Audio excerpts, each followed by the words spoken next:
Bonsoir tout le monde.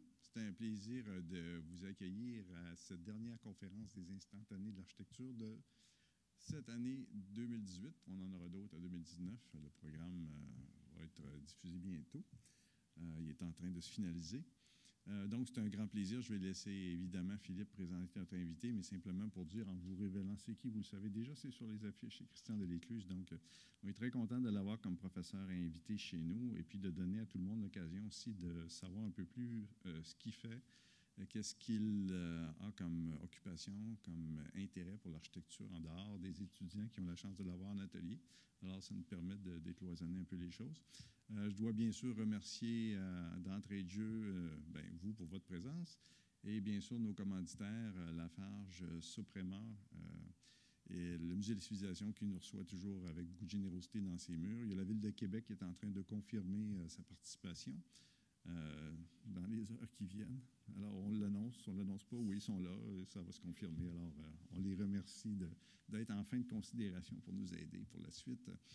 Et puis, je vous souhaite une très, très bonne conférence. Et puis, à tous ceux qui participent, j'oublie des fois de signaler la participation d'Anne Boisvert, évidemment, qui est une fidèle accompagnatrice de ces conférences, tous les étudiants qui contribuent à rendre ça possible.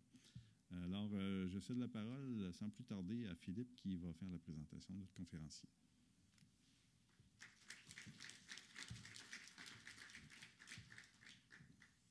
Bonsoir et merci d'être parmi nous ce soir. C'est toujours un plaisir d'avoir l'opportunité d'écouter des conférences et de s'ouvrir au monde qui nous entoure. Christian Delécluze est ingénieur, puis architecte et artiste, enseignant et commissaire d'exposition. Il a été imprégné par une culture hybride, innervé par des références classiques et contemporaines. En écho à la révolution numérique, son travail artistique interroge les états modifiés de conscience, la frontière entre technologie et nature, à travers les relations affectives et cognitives que nous tissons avec les machines. Il invente des machines sensibles qui nous renvoient à un imaginaire mythologique et archaïque. On va passer une soirée extraordinaire.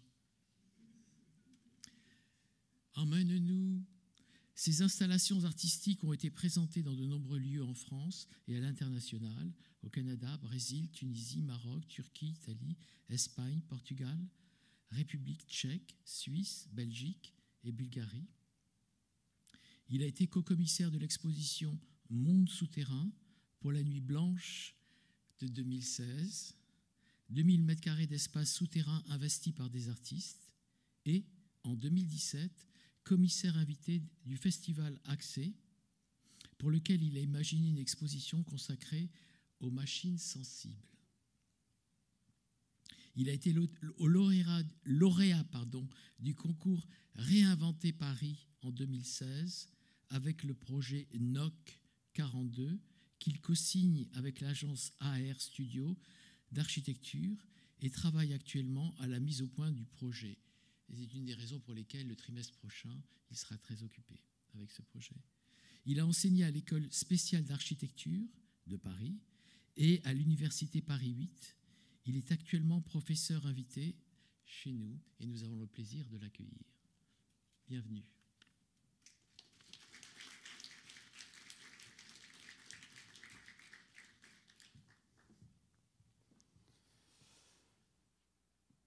Bonsoir à tous.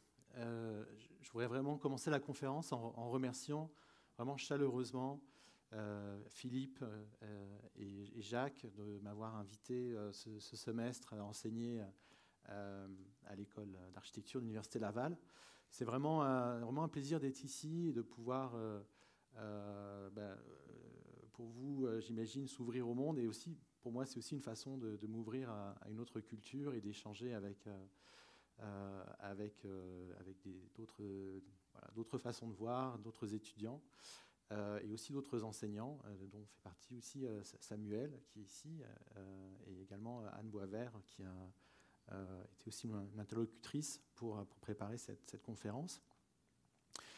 Et puis évidemment le lieu du musée qui nous accueille aujourd'hui pour pouvoir présenter ce travail et faire l'exercice toujours délicat d'une conférence un petit peu rétrospective. Et plutôt que de présenter mon travail comme un résultat achevé, je vais plutôt essayer de vous présenter un processus et puis de vous communiquer ce qui m'anime à travers ce travail, et puis partager avec vous peut-être certaines sources de la création.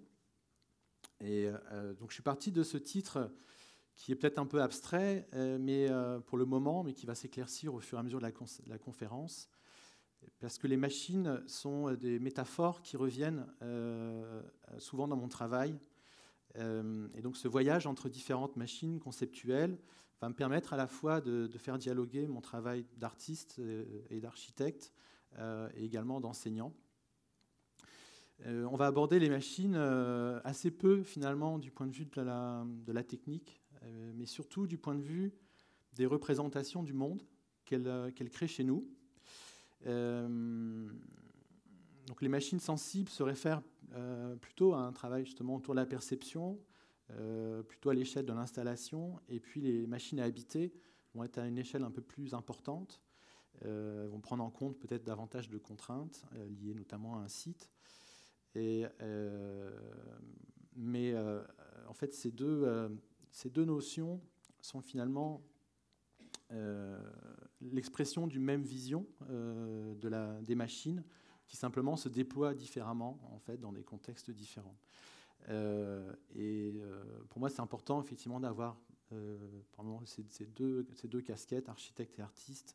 C'est une façon justement pour moi de mieux travailler en tant qu'artiste et mieux travailler en tant qu'architecte. Je vais commencer par une image assez célèbre.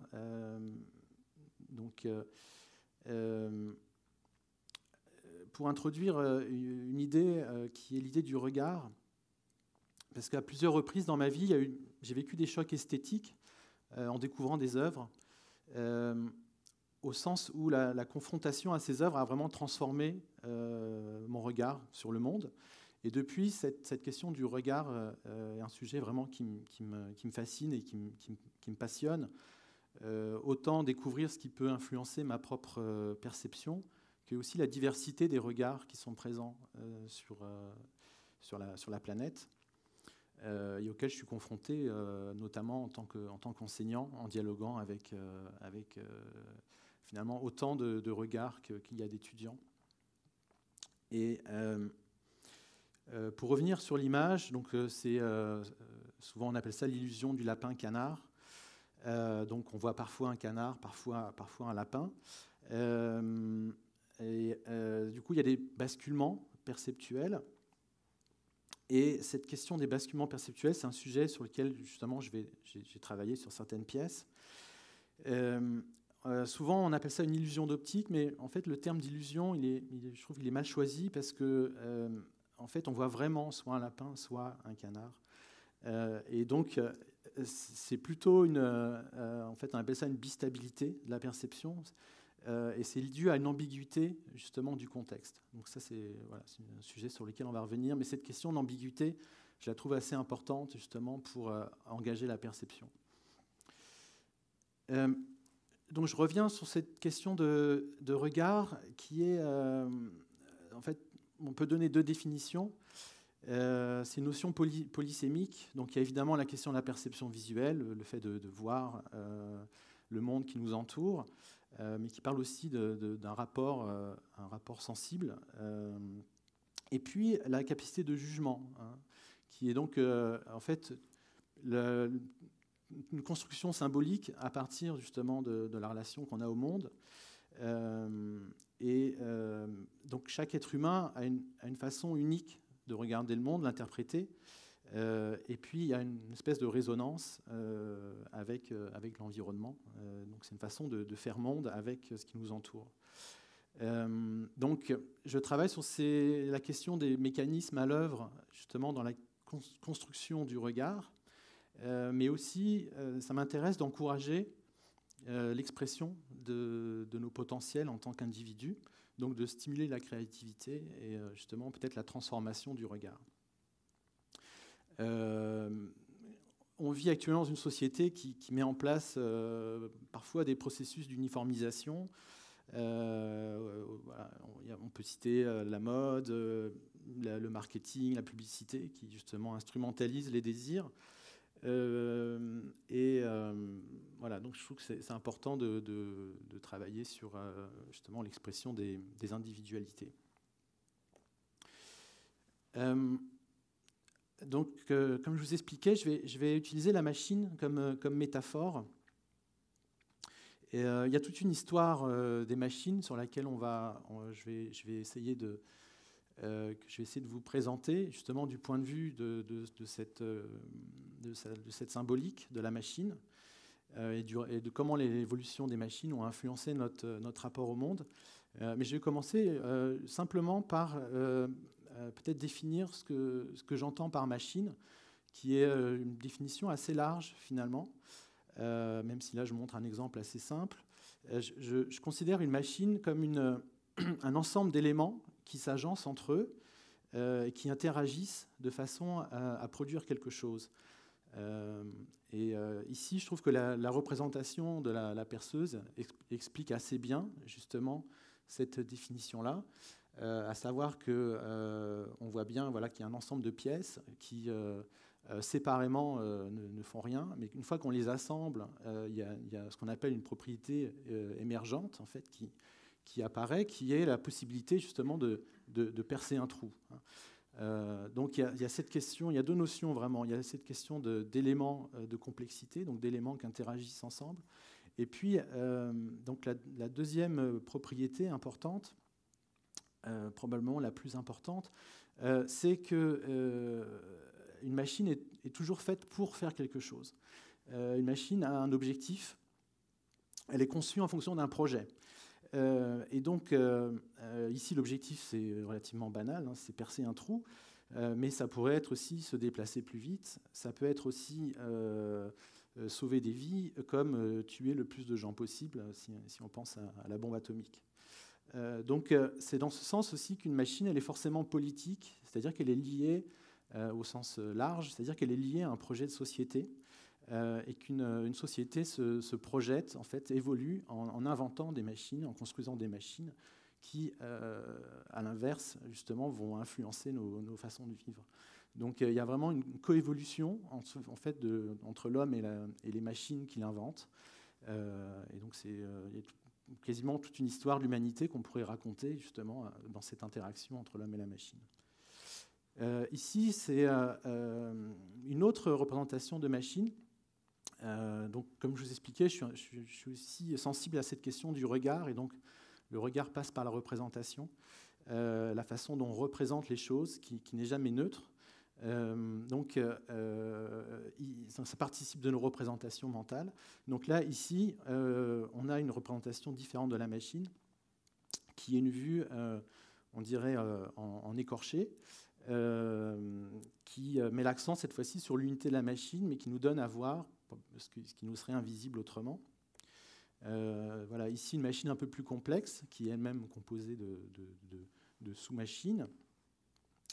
Donc la vision en écorché, elle est intéressante parce que c'est une vue de l'esprit, c'est-à-dire qu'on n'a pas cette vision-là dans le réel, à moins de détruire l'objet, on détruit la machine dans ce cas-là. Et donc voilà, la représentation, par le dessin, on accède justement à l'invisible. Le terme écorché, il fait directement référence aux écorchés en anatomie, qui ont été utilisés justement pour l'étude du corps humain, qui justement est considéré dans cette représentation-là comme une machine biologique, qui est d'ailleurs encore la vision du corps qu'a la médecine occidentale aujourd'hui. C'est-à-dire que quand il y a quelque chose qui tombe en panne, on répare.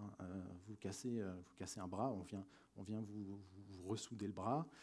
Le poumon marche mal, on vient le remplacer par un poumon mécanique. Donc il y a vraiment une vision encore aujourd'hui très machinique finalement du corps biologique, dont les propriétés émergentes sont la vie, évidemment. C'est-à-dire vous prenez un corps humain, vous le détachez, évidemment vous tuez la vie. et puis la conscience, dont évidemment on n'a toujours pas fait le tour de la question. Un des intérêts de cette définition assez large de la machine est que, sous un certain regard, un édifice architectural peut être considéré comme une machine. À savoir qu'un bâtiment, il est constitué par différents éléments qui interagissent ensemble et qui remplissent des objectifs fonctionnels, abrités, accompagner certains usages, mais aussi symboliques, incarner l'État, incarner telle ou telle fonction dans la ville. D'ailleurs, voilà, dès qu'il y a un système politique qui se met en place, souvent ça passe par des projets architecturaux. On peut penser par exemple à Germania, qui a été mis en place par Albert Speer sous le régime nazi en Allemagne. Donc la coupe ou la coupe perspective, je trouve qu'elle rend bien compte justement c'est une représentation des bâtiments qui rend bien compte justement d'une vision de l'architecture comme une machine.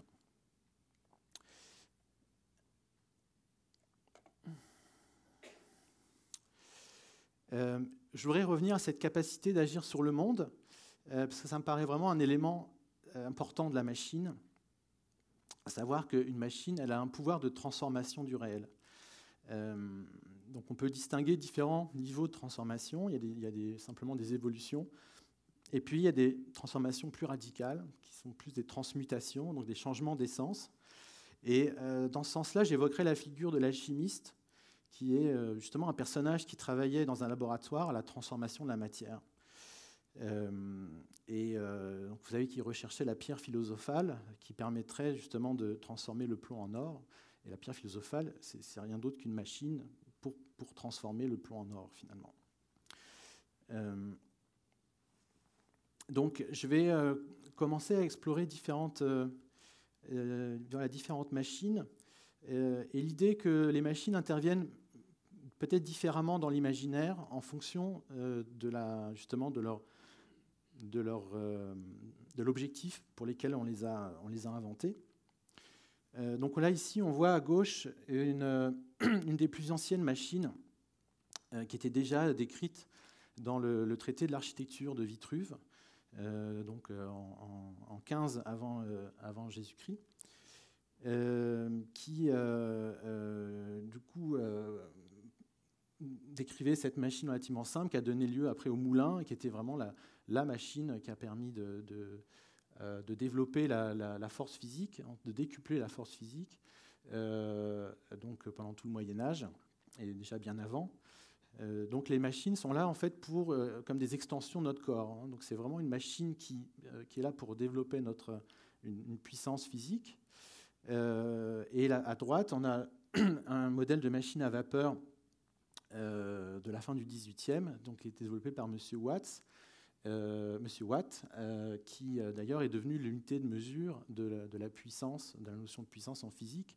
Donc ça montre bien que voilà, on est vraiment lié dans une machine dont l'objectif est de fournir de l'énergie. Et conceptuellement, on peut connecter ça peut-être à la notion de volonté de puissance qu'a développé Nietzsche, à savoir cette idée que l'homme cherche à accomplir son destin. Justement, donc la puissance chez lui, c'est la possibilité de réellement réussir à complètement développer ce pourquoi on est fait. Et effectivement, cette définition-là peut peut-être s'étendre à toutes les machines qui sont forcément pensées pour venir nous aider à exprimer au maximum nos potentiels. Donc la relation aux machines, elle est pas neutre. Il y a toute une période, souvent c'est d'ailleurs on bascule d'une fascination à une répulsion, ou en tout cas une vision très, très négative de la machine. Un des sommets de la fascination pour l'objet, je dirais mécanique, la machine justement qui est là pour développer de la puissance, c'est l'Expo universelle de 1989, pour laquelle Donc il y a eu cet énorme bâtiment tout en verre et acier, verre et métal, pardon, qui a été construit, qui était un bâtiment de tous les superlatifs, avec une portée record, etc. Donc c'est intéressant de voir comment l'architecture métallique, le métal étant lui-même le produit justement de l'industrie métallurgique, est mise au service de la gloire de la machine.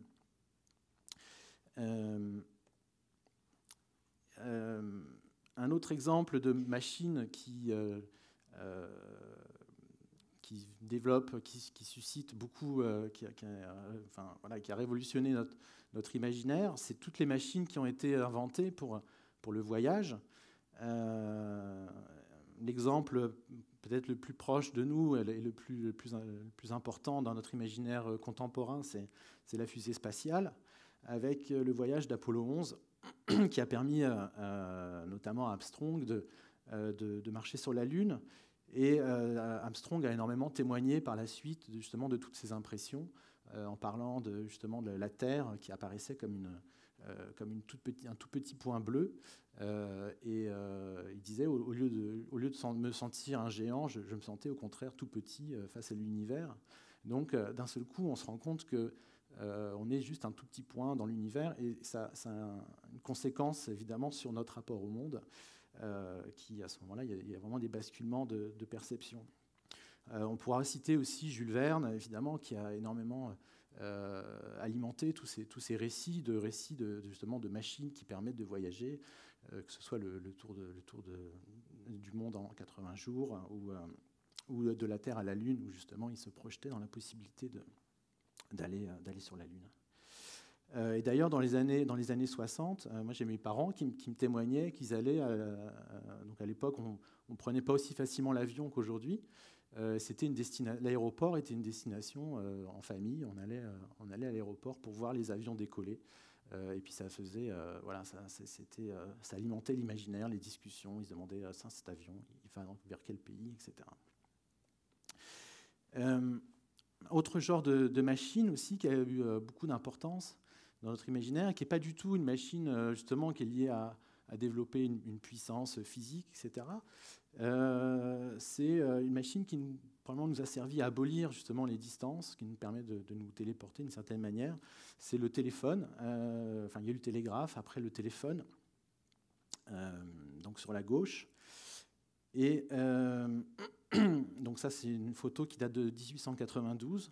Donc c'est un des premiers appels téléphoniques à grande distance. Et puis sur la droite, vous voyez Thomas Edison, qui, devant son invention du phonogramme, donc c'est une première machine qui permet d'enregistrer des sons et de les restituer. Et en fait, la première fois qu'il a présenté à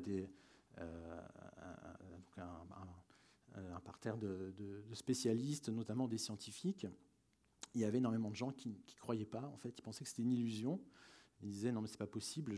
J'entends comme des voix de spectres qui sortent de la machine, et pour eux, c'était de l'ordre de la machination. C'était absolument impossible comme ça de fixer des voix de personnes qui étaient absentes, qui étaient invisibles. Et d'ailleurs, sur cette question de relation à l'invisible, de relation à l'occulte, Thomas Edison a consacré les 10 dernières années de sa vie à travailler sur un projet qu'il appelait le nécrophone, qui était un objet, une évolution du téléphone qui était censé permettre d'entendre les dernières paroles après la mort. Donc il considérait que l'énergie était encore présente et que cette énergie avait la possibilité de s'exprimer. Et donc avec le nécrophone, on aurait pu écouter. Et pour moi, ce n'est pas du tout anecdotique, parce que ça parle vraiment de la dimension cachée, si je puis dire, de la machine. C'est-à-dire que la machine n'est pas encore mystérieuse, mais elle nous permet déjà d'accéder au mystère du monde. Donc à cette grande époque, à la fin 19e, où on découvre le magnétisme, on découvre justement toutes sortes de forces invisibles. Après, on aura le rayon X, justement, qui va permettre de voir à travers la matière. Donc la machine nous aide à voir, finalement, accéder à toute une dimension qui nous est jusqu'à présent invisible. Et donc, pourquoi pas, évidemment, envisager la possibilité de communiquer avec des formes d'énergie qui seraient présentes autour de nous. Donc lui, il aborde d'une façon très scientifique, justement, cette question-là. Dans le même ordre d'idées, il y a toute une série d'instrumentations scientifiques qui sont justement conçues pour étendre nos sens. Donc à gauche, on voit un microscope électronique qui nous permet de voir évidemment des échelles extrêmement petites, et à droite, un observatoire astronomique qui nous permet de consulter le cosmos. Voilà, il me semble assez évident que ce genre de machine change notre rapport au monde, puisque quand on accède justement à la structure de la matière ou à l'infiniment grand, évidemment, on met en perspective ce qui nous arrive au quotidien.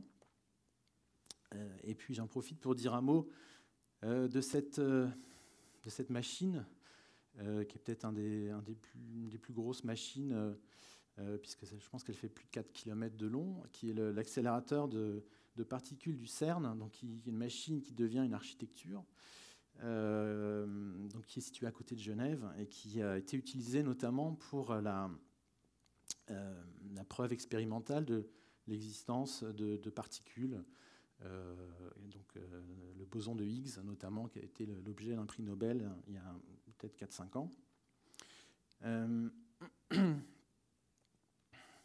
Je vais revenir sur des machines un petit peu plus anciennes, pour regarder peut-être les machines qui ont été des modèles, je dirais, de pensée, en tout cas qui ont peut-être le plus influencé notre rapport au monde.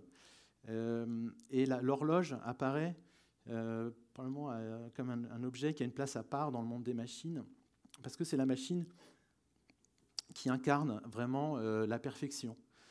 Donc, et puis, ça correspondait, je dirais, à l'esprit scientifique qui s'est construit à partir du XVIIIe notamment. Donc, cette idée que le monde, finalement, est une grande horloge. La métaphore, c'est ça, en tout cas pour l'entreprise scientifique de cette époque. Le monde est régi par des rouages, tout est déterministe, et il s'agit de découvrir quelles sont les lois de la nature. Donc la métaphore de l'horloge, elle s'applique tout à fait en fait à un monde qui travaille à développer ses connaissances scientifiques. Donc évidemment, ce modèle, il va avoir la vie dure au début du XXe siècle, avec l'arrivée de la mécanique quantique, avec voilà, toute une série de limites, je dirais, de la connaissance scientifique. Et à ce moment-là, justement, ça va être repris par une nouvelle machine qui va apparaître dès les années 50, qui étend nos capacités cognitives, cette fois-ci, de la même manière que la machine à vapeur était une extension de notre capacité physique.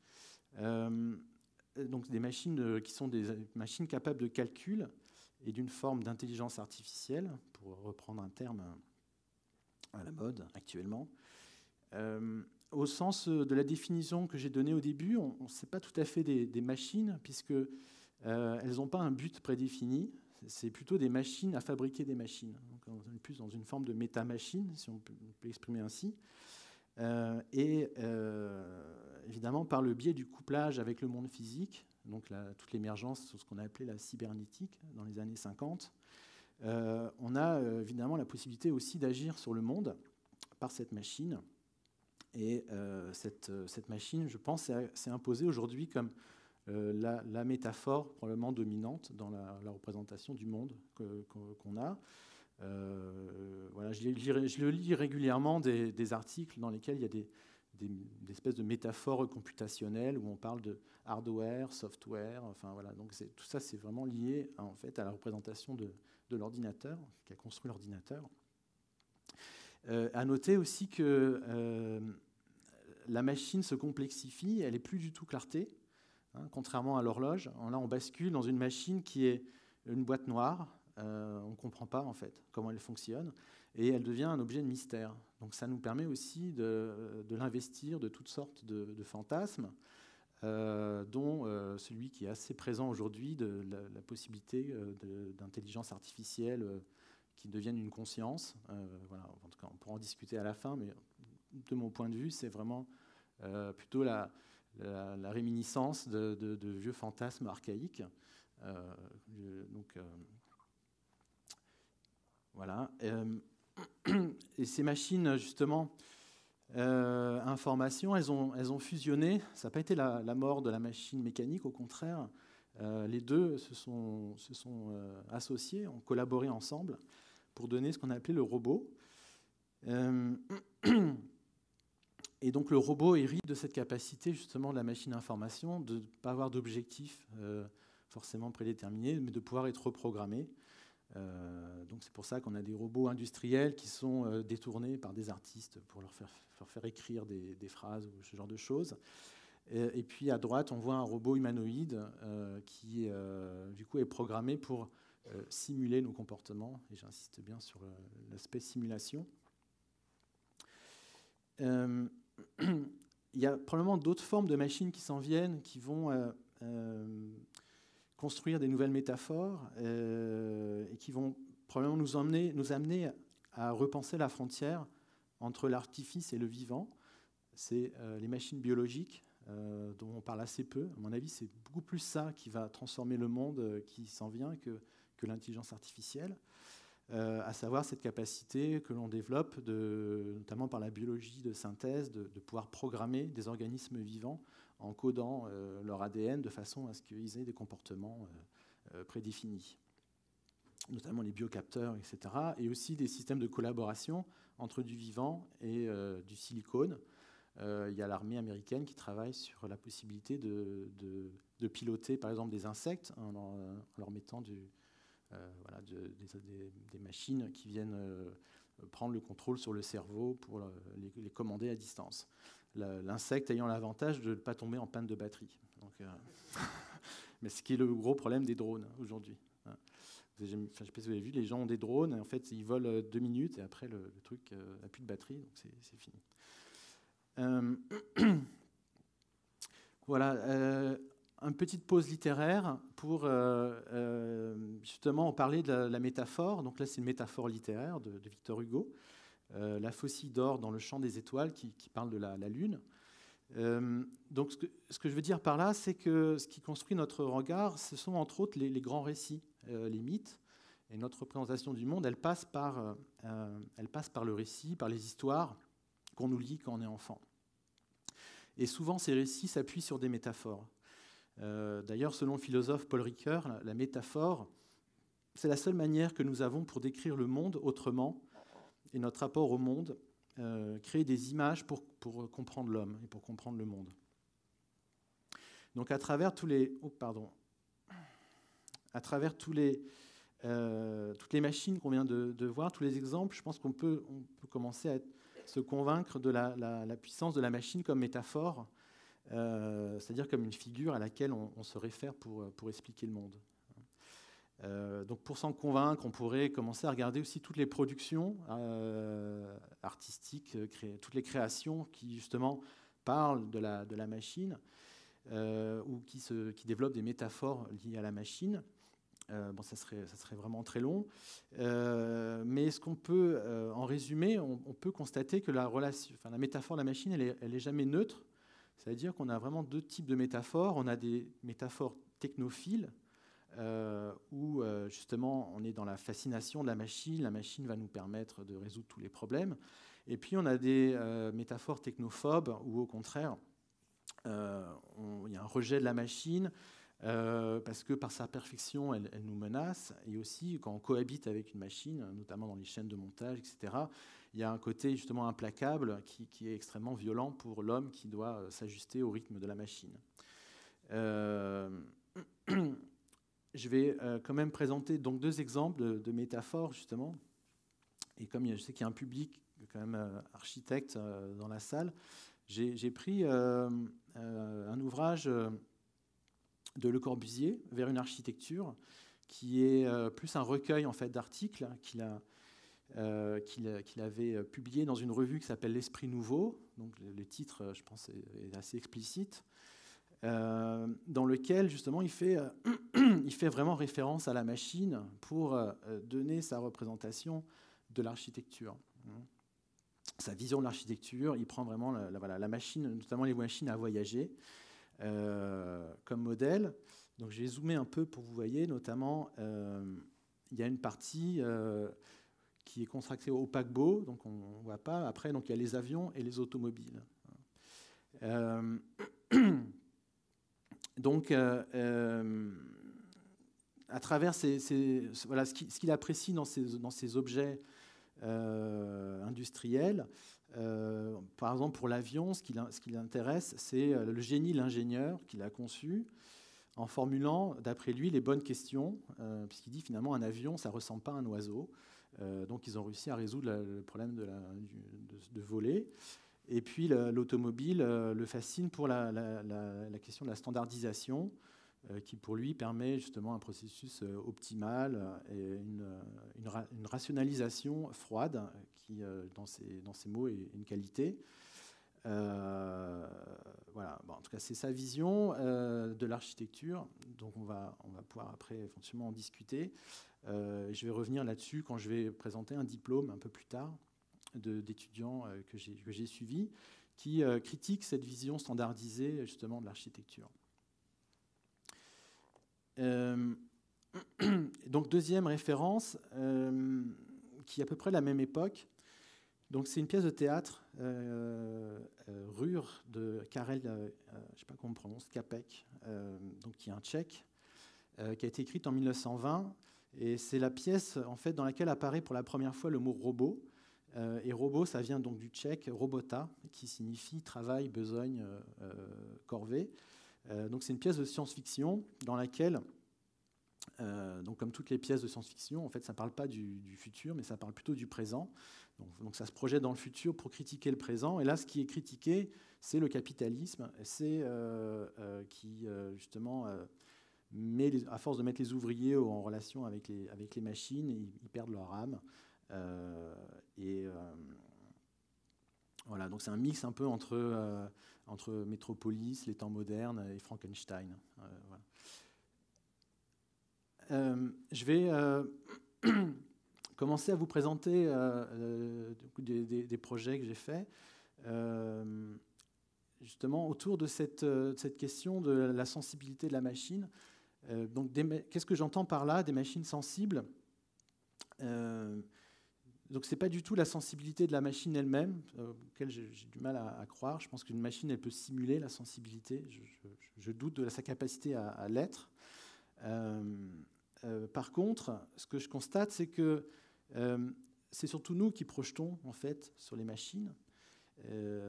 Par exemple, les robots humanoïdes qui sont programmés pour jouer, je sais pas, ils sont joyeux ou ils sont tristes. En fait, ils sont programmés pour jouer un son joyeux ou un son triste. Mais eux, ça reste une machine, il n'y a pas de ressenti de joie ou de tristesse. Donc on est dans la simulation. Et après, c'est nous qui projetons, parce qu'on a une capacité d'empathie, donc c'est nous qui projetons que la machine est triste ou joyeuse. Donc par extension, une machine sensible, c'est surtout une machine qui agit comme un miroir de notre propre sensibilité.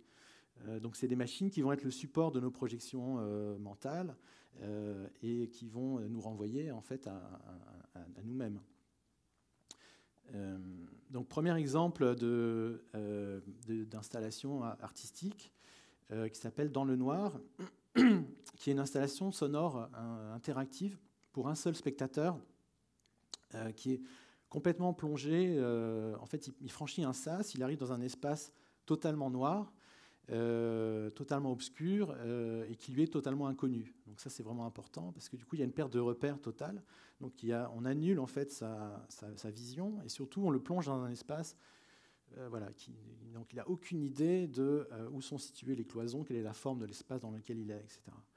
La seule information finalement qu'il a, mis à part le contact du sol, c'est et puis les limites de l'espace. Donc il y a les rideaux qui viennent cloisonner la pièce. La seule information, c'est un retour sonore. Donc il y a un paysage sonore qui se construit autour de lui en fonction de ses mouvements. Donc ce n'est pas réellement un instrument de musique au sens où il n'y a pas un contrôle sur ce qui est produit. Par contre, il y a une interaction, effectivement. Donc la dynamique de mouvement va donner en fait un retour sonore, voilà, en proportion de effectivement son engagement corporel. Donc on pourrait dire que c'est une machine à mettre en mouvement, en tout cas à faire danser les gens. Et voilà, donc là j'ai quelques croquis qui expliquent un peu la partie plus mécanique, probablement, derrière l'installation, en tout cas la partie fonctionnelle. Donc vous avez 8 haut-parleurs qui encerclent l'espace, l'espace étant lui-même cloisonné. En fait, on peut travailler sur des espaces relativement simples parce que j'ai fait des tests aussi avec des gens. Il y a eu aussi un travail un peu de recherche sur cette installation-là. J'ai demandé aux gens de dessiner l'espace en fait en sortant de l'installation, et j'avais toutes sortes de dessins. J'avais des étoiles, donc en fait on n'a même pas besoin de compliquer l'espace pour vraiment le noir suffit pour construire une paire de repères. Voilà. Et puis donc il y a une caméra infrarouge qui est là pour filmer en fait les gens dans l'espace et va donc actionner un paysage sonore qui va aussi être spatialisé. La spatialisation est importante. C'est un travail qui au départ est une commande aussi pour une exposition dont le thème était la transe. Donc la transe à travers justement la perte de repères. Donc au départ, justement, le son suit la personne dans l'espace, et puis à un moment donné, le son se met à tourner en fait autour de lui. Donc ça vient finalement déconstruire le dernier repère qui était disponible.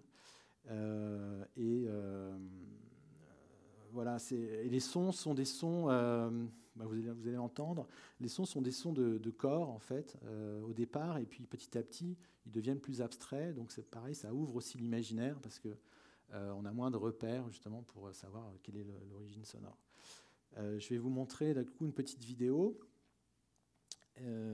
qui justement est la vidéo d'un des spectateurs dans l'installation.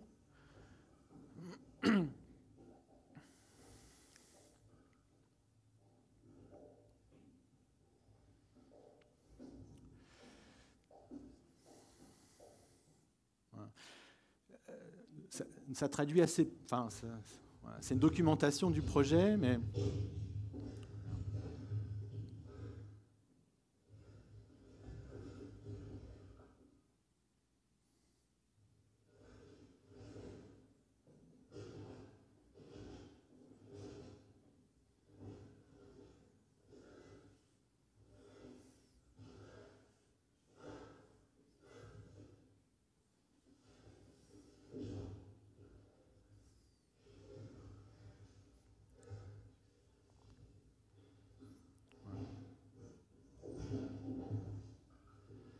J'ai avancé un peu. Et après, le son devient un peu plus fort. Et puis à la fin, on finit justement sur quelque chose de beaucoup plus éthéré. Donc il y a aussi une dramaturgie sonore dans la.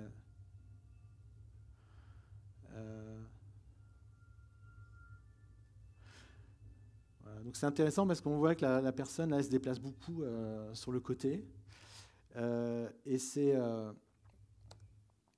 Pardon, je vais revenir là-dessus. Et c'est intéressant parce que c'est un des résultats aussi, on ne s'attendait pas du tout.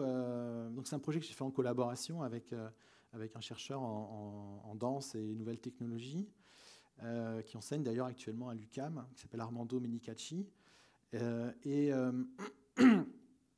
On a été fascinés en fait par la façon dont les gens bougent dans l'espace. On s'attendait. Au départ, c'est une caméra qui est là uniquement pour la technicité. Enfin, c'est un capteur en fait de mouvement. Et en fait, c'était vraiment intéressant de regarder les corps bouger dans l'espace. Et on s'est rendu compte qu'il y a vraiment une unicité, de la même façon qu'il y a une unicité de regard, il y a une unicité de la façon de bouger.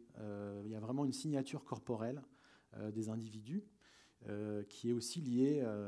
D'ailleurs, la perception, elle est justement un processus qui engage le corps, hein, qui n'est pas du tout uniquement un processus cognitif. Je fais juste un petit point. Okay. Moi, j'ai une petite partie, je vais avancer un peu plus vite, parce que j'ai une partie justement sur la question de la perception. J'ai peut-être juste présenté cette slide-là, parce que c'est intéressant à un moment donné se se questionner sur les représentations. Moi, je sais que quand j'étais jeune, à l'école, on m'a appris que le regard, l'œil fonctionnait comme un appareil photo. Hein. Il y avait la lumière qui rentrait dans l'iris. Et puis, il y a la rétine qui imprime l'image, et l'image est envoyée au cerveau par le nerf optique. En fait. Voilà, moi, c'est comme ça qu'on m'a présenté la vision. Et puis après, en fait, en me renseignant un petit peu plus, on m'a expliqué que d'abord, il y a le nerf optique au niveau de la rétine qui est un point obscur, parce qu'il y a un endroit où il n'y a pas de capteur. Et puis, dans les cellules qui sont photosensibles au niveau de la rétine, il y a deux types de cellules. Il y a les cônes et les bâtonnets. Les cônes voient en couleur, mais les bâtonnets ne voient qu'en noir et blanc, en fait. Et la zone dans laquelle il y a des cônes, en fait, elle est très restreinte, ce qu'on appelle la fovea, donc qui correspond à la vision centrale, à peu près 40 degrés. Donc on voit en fait en couleur sur 40 degrés, à peu près. Donc ça veut dire que l'image qu'on a, c'est une interprétation mentale, c'est-à-dire que c'est le cerveau qui va chercher les informations et vient compenser, en fait, regarder qu'est-ce qui a changé par rapport à l'image d'avant et qui vient comme ça actualiser, je dirais, la vision. Donc je voulais insister sur cet aspect justement interprétatif de la perception, qui du coup n'est plus simplement quelque chose de passif où on est assis et on reçoit des informations, mais il y a quelque chose d'actif au sens où vraiment on regarde, on se projette finalement, quand on regarde, on se projette dans le monde. Parce que dans ce processus d'interprétation, il y a aussi toute une relation à l'histoire personnelle et collective. Il y a aussi des études qui ont été faites justement en psychologie de la perception sur comment, par exemple, des gens qui vivent dans la forêt ne reconnaissent pas certains objets que nous on reconnaît, etc. Et donc ils sont aveugles, finalement ces objets-là sont aveugles pour eux. Voilà. Bon, je vais passer un peu rapidement sur ces questions-là. Pour passer donc à un deuxième projet qui travaille justement un peu plus finement sur ces questions de perception, qui s'appelle Inner Space. Donc, il travaille sur des états limites de la perception pour justement inciter les spectateurs à s'interroger sur le rapport au monde, en même temps que finalement ça les confronte à leur propre intériorité. Donc, c'est une expérience qui questionne justement la mécanique des sens et donc les racines aussi de l'identité. Inner Space, c'est une référence à Ballard, en fait, qui est un auteur de science-fiction qui est vraiment super intéressant. Où justement la science-fiction, elle est vraiment de la littérature. C'est vrai qu'il y a vraiment une écriture, il y a une créativité et un rapport au monde qui est extrêmement riche. Voilà, donc, et puis la genèse de ce projet, en fait, ça vient presque d'une commande. En fait, j'étais en relation avec une compagnie de danse contemporaine. Et on réfléchissait sur un dispositif scénique de construction d'espace relativement simple. Donc on cherchait juste un dispositif vraiment le plus simple possible pour en même temps réussir à le moduler et à construire des espaces. Donc je suis parti après plusieurs tests, je suis parti d'une configuration où j'avais juste des lignes de lumière qui se déplacent en fait verticalement, donc qui sont motorisées, qu'on vient plus ou moins monter, descendre. Et je trouvais qu'il y avait déjà tout un vocabulaire spatial qui pouvait être intéressant. Je regardais un peu ce que ça pouvait donner scéniquement en faisant des intégrations de danseurs. Voilà. Et puis je discutais avec la danseuse et elle me disait oui, moi, ça m'intéresserait effectivement de danser là-dedans. Effectivement, je pense que ça affecterait l'espace autour de moi et ça serait intéressant pour moi d'évoluer. D'ailleurs, c'est petit aparté, mais c'est vraiment intéressant en tant que spécialiste de l'espace, entre guillemets, que sont les artistes qui travaillent en installation, autant que les architectes, de dialoguer avec des danseurs, parce qu'ils ont vraiment une sensibilité à l'espace qui est vraiment extrêmement forte. Et puis, finalement, ce projet ne s'est pas fait pour toutes sortes de raisons. Mais j'ai décidé de le prolonger en discutant avec des gens. Et voilà, ils me disaient mais tu devrais le présenter finalement comme une installation à part entière, donc une installation artistique. Et donc j'ai continué ce projet. Du coup, en réfléchissant comme non plus un objet installé sur une scène, mais comme un objet d'installation. Et je me suis dit, finalement, là, effectivement, on a des formes, mais comment est-ce que je peux finalement amplifier ce rapport spatial? J'ai fait des tests, et puis je me suis rendu compte qu'en l'installant à l'intérieur d'une boîte réfléchissante, d'un seul coup, je passais d'une construction géométrique de lignes à vraiment un espace par les reflets, en fait, des lignes de lumière sur les murs. Et puis j'ai décidé de travailler en faisant des tests. J'ai décidé de travailler en fait sur des éclairages des intensités de lumière vraiment très très faibles. Donc on est vraiment à la limite de la perception. Je ne sais pas si vous connaissez l'artiste américain James Turrell qui travaille comme ça sur certaines de ses pièces. Vous rentrez dans une pièce, c'est vraiment tout noir et ça prend à peu près 2-3 minutes que l'œil en fait s'acclimate au noir pour commencer à voir en fait l'installation lumineuse. Donc là c'est un peu le même principe. Évidemment c'est une image 3D, mais quand vous êtes face à l'installation, au départ vous rentrez vraiment, le projet, la salle est vraiment très obscure et ça prend un petit peu de temps justement pour que l'œil s'adapte.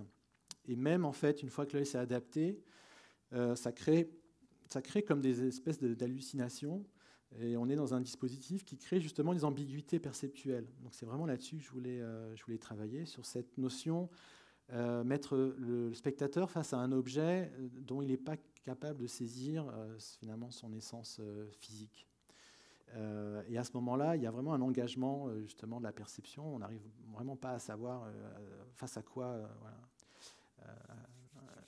on est. Donc il y a donc ça c'est la présentation un peu schématique là du dispositif. Donc il y a un dispositif mécanique relativement simple. J'ai aussi travaillé l'objet lui-même comme étant un objet qui a un intérieur et un extérieur. Donc l'intérieur il est quand même assez bien dessiné, il est presque high-tech si je puis dire, et puis l'extérieur est vraiment pensé comme l'envers du décor. Donc et on voit les contrepoids qui sont des sacs de riz, donc c'est vraiment des objets très simples. On voit les contrepoids qui bougent en même temps que les lignes bougent, donc ça permet en fait de déconstruire peut-être le côté un peu magique. Donc on a vraiment les deux perceptions possibles. Je vais avancer.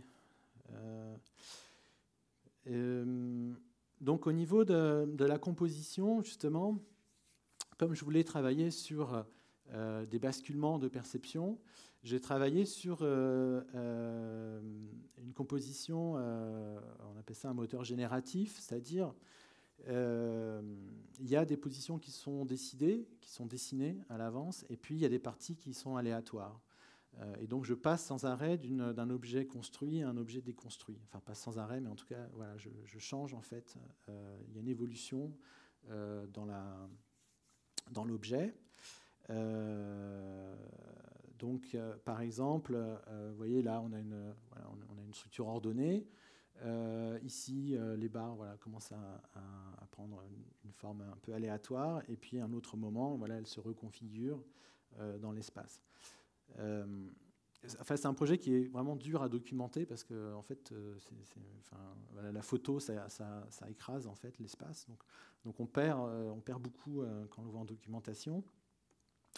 Je vais quand même vous montrer un film qui, du coup, trahit beaucoup le projet. J'hésite toujours à le montrer, mais ça aide quand même un petit peu à se représenter ce que ça donne. Mais c'est à peu près, je dirais, 10% de la sensation qu'on a vraiment quand on est face au dispositif. Là, notamment, on perd, en fait, quand les lignes s'allument et s'éteignent, on a vraiment l'espace vibre, en fait, en face. Là, on ne l'a pas du tout. Donc là, ça s'agite un petit peu. Et puis là, bon, voilà, on part sur des choses qui flashent, qui sont aussi une autre façon de construire des ambiguïtés perceptuelles.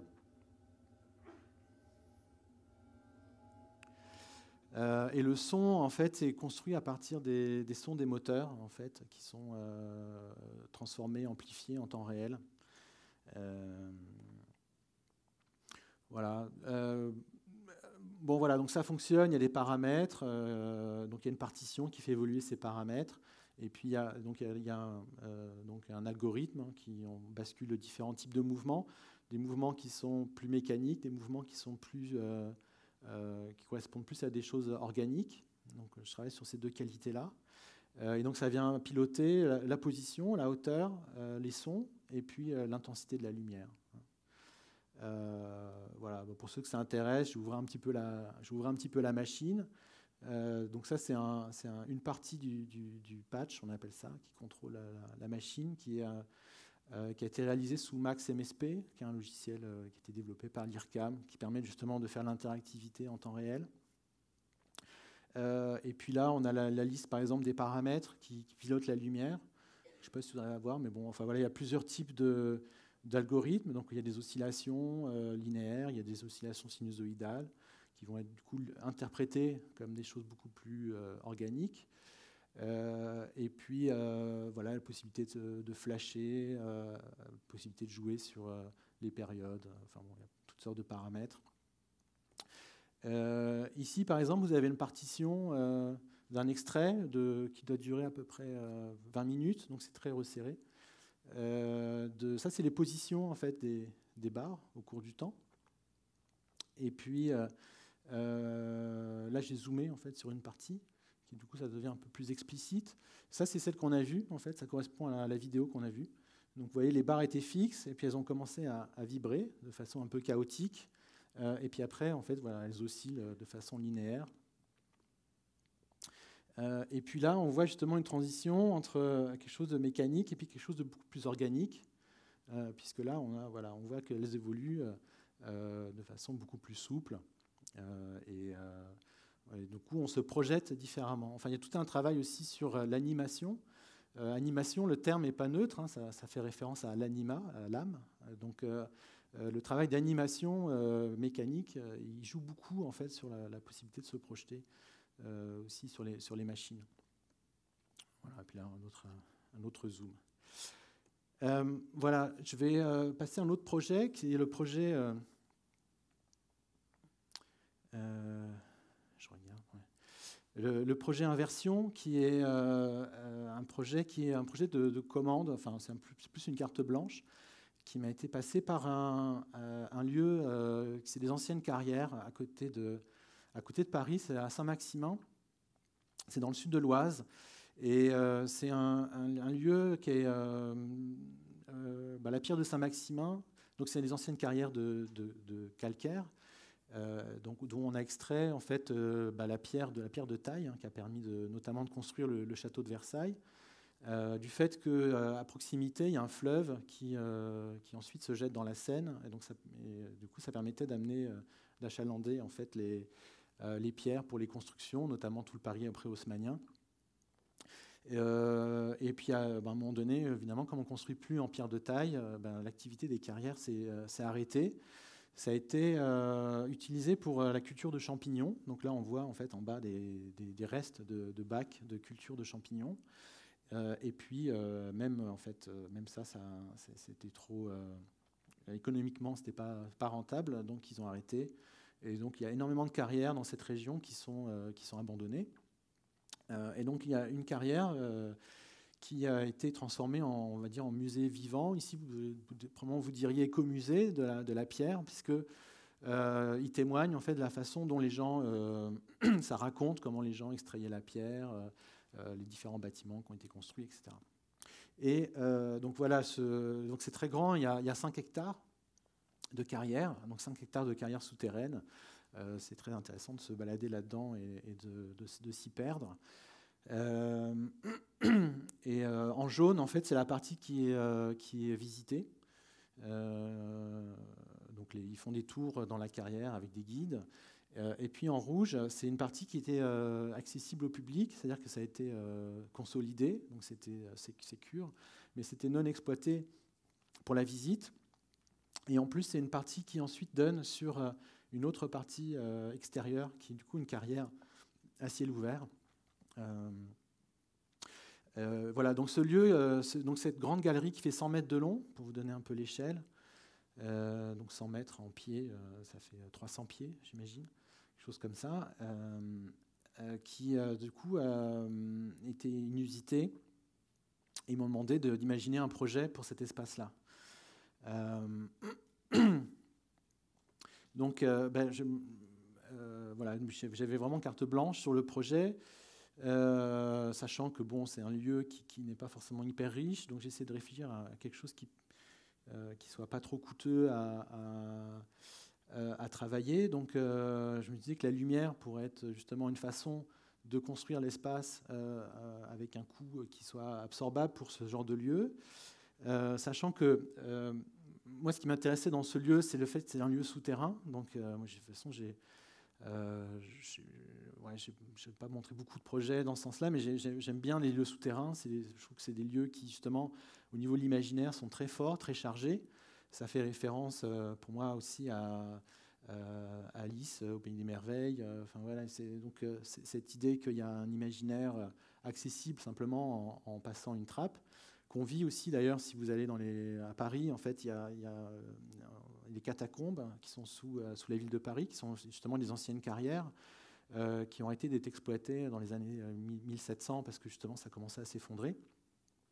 Donc ils ont arrêté d'exploiter les carrières, ils ont remblayé, mais il y a encore plein de galeries qui sont accessibles qui ne sont pas accessibles au public, mais qui sont accessibles en soulevant des plaques d'égout, etc. Et c'est fascinant, effectivement, vous êtes dans la rue, dans le boulevard Saint-Jacques, vous soulevez une plaque d'égout, vous descendez 10 mètres, et là, d'un seul coup, vous êtes dans un autre univers.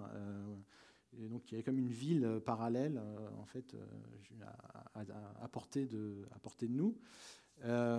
Donc, voilà, l'imaginaire de la nuit, etc. C'est aussi un lieu qui est chargé d'histoire, c'est-à-dire qu'il y a plein de traces dans le lieu. C'est un lieu donc ça a été évidemment des carrières, les champignonnières, mais c'est aussi un lieu dans lequel les habitants de la ville se sont réfugiés pendant la Seconde Guerre mondiale, parce que c'est un village qui a été bombardé par les Alliés, parce qu'ils pensaient que les Allemands avaient des bases militaires à cet endroit-là. Donc le village a été rasé à 95%. Et justement, c'est un lieu qui est important aussi pour l'identité du village, parce que c'est un village qui a du mal à retrouver aussi un dynamisme aujourd'hui. Et puis, c'est un lieu évidemment lié j'ai découvert les métiers de la pierre qui sont assez passionnants parce que c'est vraiment il y a un savoir-faire artisanal qui est extrêmement riche et qui est du coup un peu en train de se perdre comme beaucoup de savoir-faire. Voilà, donc pour toutes ces raisons que j'avais en tête, et puis j'ai réfléchi à qu'est-ce que je pourrais faire là-dedans. Et la première chose qui m'est venue, c'est comme le lieu est quand même très linéaire. Il construit déjà un parcours. Pour moi, le parcours, c'est aussi associé à la mémoire, c'est aussi associé au temps. Et donc, j'avais envie justement finalement de dessiner une ligne de lumière qui vient accompagner finalement la déambulation, le parcours de l'espace, qui est déjà un espace très fort en soi. Donc, je voulais essayer de trouver une installation assez minimale.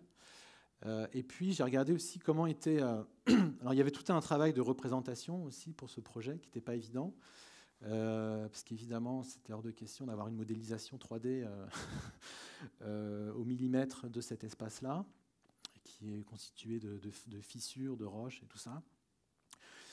Donc, je suis parti sur plutôt une stratégie d'implantation qui est que partout là finalement il y a des fissures, donc partout où la roche en fait elle exprime son histoire, je viens en fait suivre des fissures. Donc c'est une approche, je dirais, d'improvisation quasiment avec l'entreprise qui va poser les néons, et puis un endroit où justement le plafond il est comme beaucoup plus lisse. En plus c'est un endroit où justement la carrière se développe. À cet endroit-là, c'est comme s'il y avait une espèce de liberté retrouvée, et cette ligne se met à osciller, évoquant à la fois des secousses sismiques, mais aussi des ondes d'encéphalogramme, donc à la fois le minéral, la vie du minéral et la vie de l'organique en fait. Et après, du coup, j'ai réfléchi à comment matérialiser cette ligne-là. Donc, j'ai testé des LED, par exemple, parce que c'est vraiment évidemment un éclairage très souple, etc. Mais et à un moment donné, j'ai pensé au néon. Et en fait, ça a été tout de suite... donc, il y a un néoniste qui est venu faire des tests avec un néon. Et j'ai testé... D'abord, le rouge m'intéressait parce que c'est vraiment lié à tout l'aspect tellurique qu'on peut imaginer dans les mondes souterrains. Et puis c'est une couleur, je dirais, naturelle, c'est-à-dire que le gaz néon, il est naturellement rouge, en fait. Donc le tube, il est patin, le tube, il est vraiment transparent, enfin, il est cristallin. Et puis quand il est éteint, on a juste le tube de verre, et quand on l'allume, on a justement cette couleur-là qui est en fait l'éclair, hein, on peut voir ça comme une domestication en fait, de l'éclair. Et du coup, voilà, cette ambiguïté entre la nature et la technologie m'intéressait. Et puis surtout, dernier élément, c'est que c'est un objet artisanal. Donc du coup, ça m'intéressait aussi de travailler avec un savoir-faire dans un lieu justement d'artisanat. Donc j'ai fait quelques simulations du coup en images de synthèse pour voir un peu ce que ça pouvait donner. J'ai été visiter justement des ateliers, donc j'ai pu voir effectivement, c'est des souffleurs de verre en fait qui travaillent le néon, qui viennent. En fait, les tubes sont des produits industriels, mais après ils viennent souder des électrodes et puis ils viennent aussi les mettre en forme, donc en les déformant avec des chalumeaux. Voilà, donc on est parti sur ce projet. Donc là, on voit le tube, effectivement, qui, lorsqu'il est éteint, est vraiment totalement transparent. Ça vous donne aussi une petite idée un peu de l'échelle du lieu. Et puis, voilà, quelques photos du projet terminé. Donc là, on le voit au début, donc il suit comme ça des failles. Et puis à la fin, donc effectivement, il prend beaucoup plus d'ampleur dans l'espace. Voilà, et puis quelques photos du vernissage, où là aussi on voit effectivement l'espace. On a du mal à se rendre compte, là on est à 8 mètres d'hauteur sous plafond, et on a 150 mètres de néon. Donc c'est une installation quand même assez grande.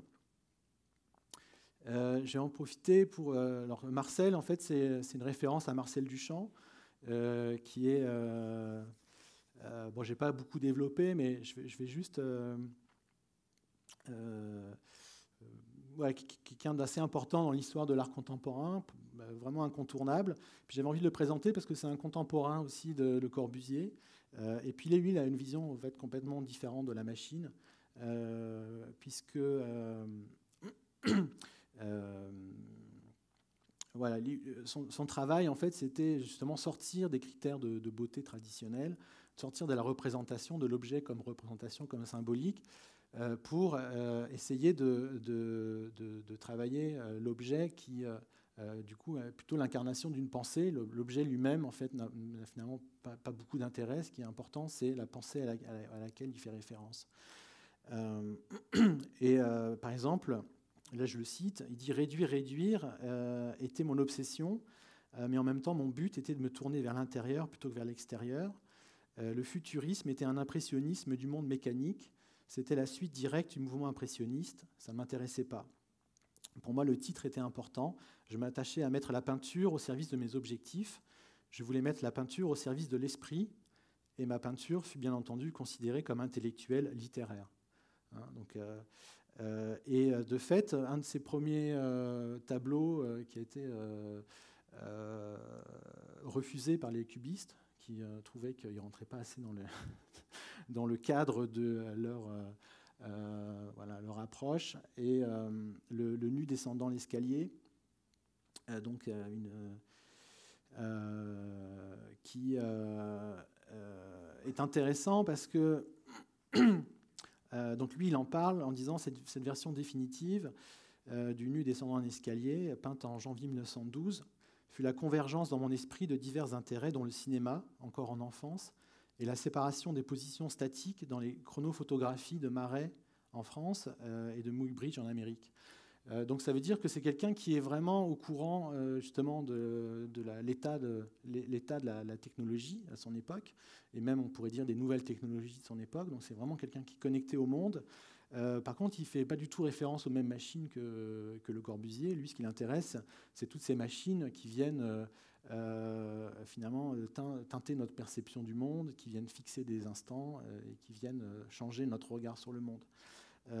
Donc là, pour rappeler quelques images justement de Muybridge, dont justement un nu descendant un escalier, où justement on voit une décomposition du mouvement de la personne dans l'espace.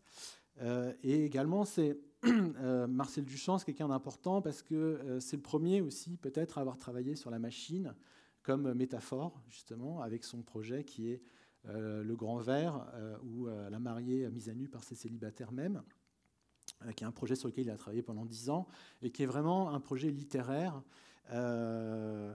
qui a introduit le concept de machine célibataire, qui est après un concept qui a été repris dans l'histoire de l'art, et qui lui-même fait référence en fait à la colonie pénitentiaire de Kafka, dans laquelle il y a une machine totalement folle qui est là pour exécuter les prisonniers. Donc Marcel Duchamp fait référence justement à la colonie pénitentiaire, qui est une des plus anciennes œuvres de science-fiction, on dirait aujourd'hui, explicitement pour qualifier son travail. Voilà, je vais revenir sur une présentation de projet. Donc là, c'est le projet Suspension, qui est un projet justement sur lequel je suis en train de travailler aujourd'hui. Donc ça, là, il est présenté à l'intérieur de l'église Saint-Méry à Paris, qui est une église qui est juste à côté de Beaubourg, de l'autre côté de la place Stravinsky, en face de l'IRCAM. Donc c'est un travail sur le temps, en fait. Donc c'est une façon d'essayer de suspendre le temps à travers en fait deux principes, je dirais un vocabulaire assez simple. Le premier, c'est en fait des jets d'eau, et ça s'inspire d'un prototype sur lequel j'ai travaillé avec une amie ingénieure. Là, pour le coup, c'est vraiment une illusion visuelle, c'est-à-dire qu'avec un jeu de vibrations lumineuses et mécaniques, on arrive à faire croire en fait qu'un jet d'eau se décompose en gouttes d'eau qui sont fixes dans l'espace. J'ai une petite vidéo qui explicite un peu ça. Hop, je vais montrer un peu plus loin. Vous voyez, donc là, on voit le jet normal, en éclairant avec une lampe normale. Et puis quand on reste sur une autre forme d'éclairage, il y a une séparation du jet en gouttes. Donc là, il y a des bandes, on voit des bandes à l'écran, c'est lié à l'appareil photo, à la caméra qui n'arrivait pas à créer des interférences. À l'œil nu, évidemment, c'est vraiment une lumière constante, et donc l'illusion est assez totale. Donc ces gouttes d'eau en suspension viennent activer des cymbales, donc c'est aussi l'idée d'un son suspendu, avec des légères modulations, puisque les cymbales vont être suspendues au bout des fils, donc elles vont aussi se déplacer dans l'espace. Voilà, je ne sais pas trop ce que ça va donner, je suis en train de travailler là-dessus. Pour le moment, ça ressemble plutôt à ça, c'est-à-dire il y a beaucoup de fils avec des tests en cours. Et puis, du coup, ça va être exposé pour le mois multi, ici, au mois de février. Le vernissage, c'est le samedi 16 février, donc je ne sais pas si vous êtes là. Donc ça sera à Avatar, dans le centre Méduse. Je serais ravi de vous accueillir si vous êtes là. Je vais donc commencer à passer sur des échelles un peu plus importantes. Donc la question peut-être des machines à habiter un peu plus, même si là on est encore dans un projet qui est beaucoup autour de la perception. Donc le centre de création contemporaine de Tours, qui est une réhabilitation du centre d'art, Donc Tours, c'est une ville moyenne qui est à peu près à 1 heure de Paris en train. Voilà, ça ressemblait à ça au début. Donc c'est un centre d'art qui a été doté d'un espace qui est un ancien garage, dans un immeuble en béton, dans une ruelle assez peu passante. Donc en gros, ils avaient vraiment un gros problème de visibilité. Ils nous demandaient Donc c'est un projet que j'ai fait pour une agence. À l'époque, je travaillais en agence, l'agence PCA à Paris. Donc la première idée, c'était justement comment susciter le désir, comment faire en sorte que les gens viennent dans ce lieu. Et du coup, on l'a pris un peu au pied de la lettre. On a commencé à travailler sur l'idée d'une double peau, et puis cette idée de comment on incarne le désir. Et finalement, est-ce que le désir, si le désir de voir commençait à déformer en fait une surface. Du coup, voilà, on a obtenu cette surface-là, qui était assez intéressante. Et puis, mais la difficulté, c'est de donner, après la matérialiser, du fait qu'il y a des fenêtres, par exemple, donc il ne fallait pas masquer, évidemment, la lumière pour les gens qui travaillent dans ce lieu, qui n'est déjà pas très éclairé. Donc, et du coup, on est parti sur l'idée de, finalement, plutôt que de réellement construire la surface, est-ce qu'on ne pourrait pas plutôt l'évoquer, faire un travail sur les perceptions, et puis, justement, avoir une construction perceptuelle de cette surface. Donc déjà, la matérialiser, non au complet, mais par ces courbes, ces lignes, ces coupes, en fait. Donc on est venu, puis il y a aussi un clin d'œil évidemment à l'art cinétique des années 60. Donc on est venu tester en maquette, si on vient installer une série de lignes. Donc de face, on voit des lignes. Et puis de profil, on commence à voir émerger effectivement la surface. Et puis c'est intéressant aussi parce que justement on a cette caractéristique de l'art cinétique qui est que évidemment, ça engage le corps. Et puis, comme l'idée, c'est d'attirer les passants. Effectivement, quand vous marchez dans cette rue, vous voyez, à chaque instant, le projet se transforme. Donc, on a fait quelques tests de... Hop, est-ce qu'il y a souris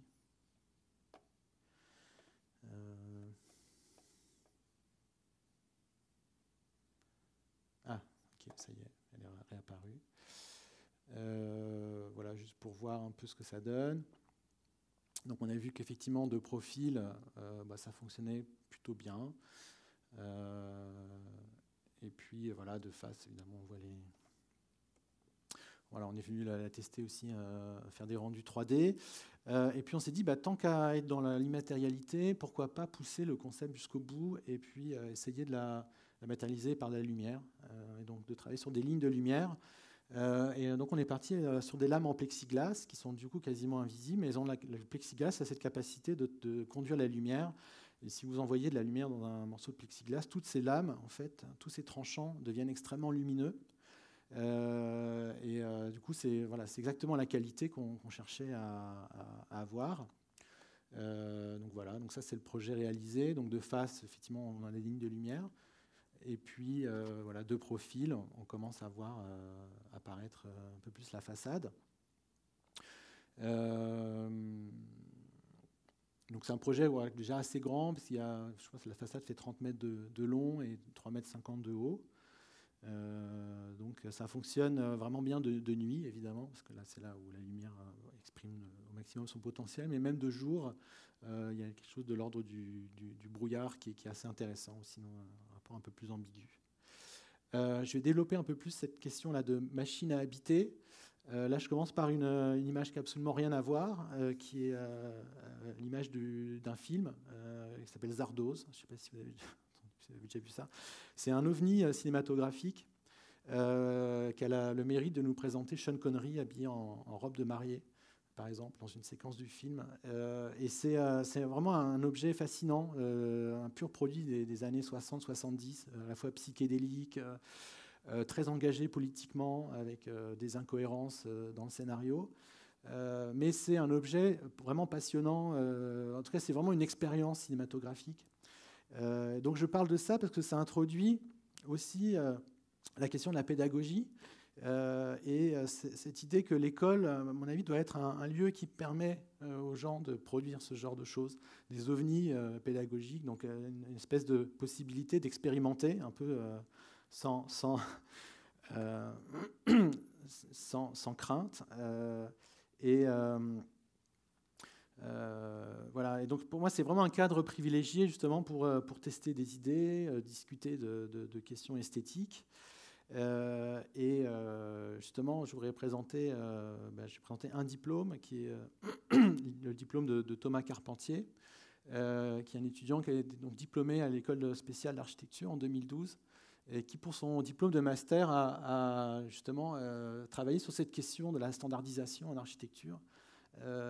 Donc l'homme mesure de toutes choses, en reprenant justement le fameux modular de Le Corbusier, qui est directement issu là, de cette pensée là, de la standardisation en architecture, pour justement optimiser les processus de construction, etc. Et donc il a réfléchi à d'autres types justement de corps, des corps beaucoup plus étranges, beaucoup plus difformes. Et il a commencé c'est presque une espèce de raisonnement par l'absurde. Donc il dit, finalement, je vais prendre cette pensée, Le Corbusier, de l'architecture qui répond uniquement à la fonction. Et puis, je vais réfléchir à la fonction de franchissement. Donc, qu'est-ce que c'est qu'une porte pour Alice au Pays des Merveilles? Qu'est-ce que c'est qu'une porte pour une personne vraiment bodybuildée qui, du coup, a un corps...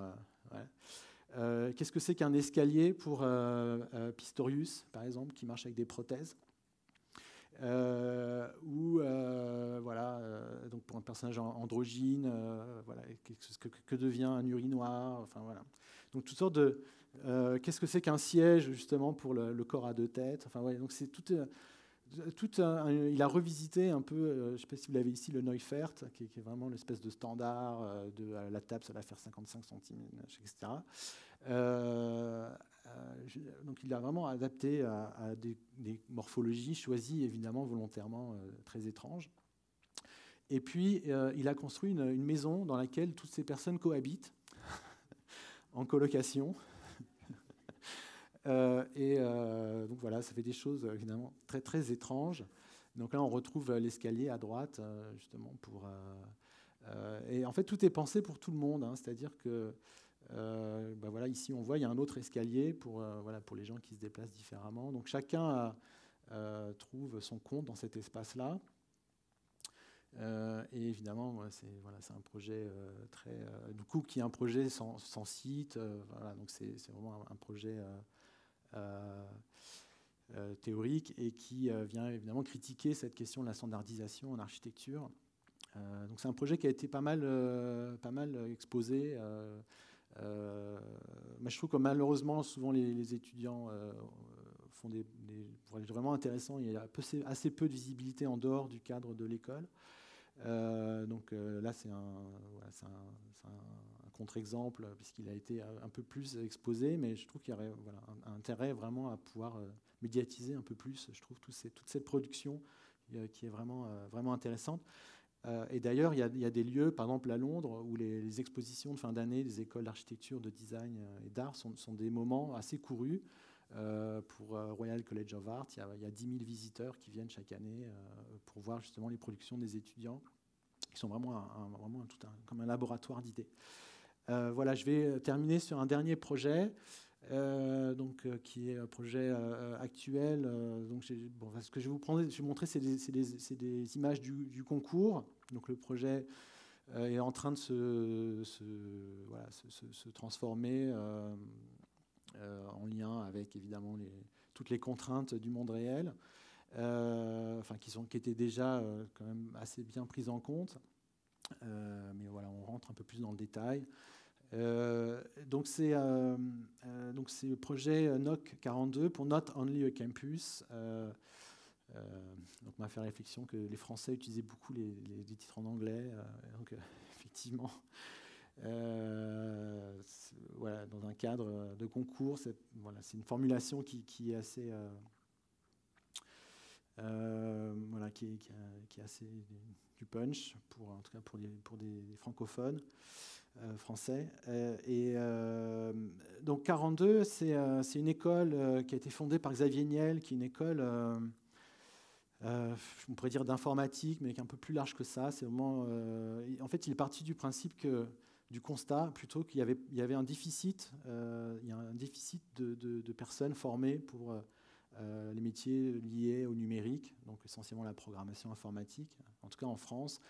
Parce que lui-même étant implanté PDG de groupe Iliad, qui possède notamment la compagnie télécom Free Mobile, qui est aussi un provider à Internet, etc.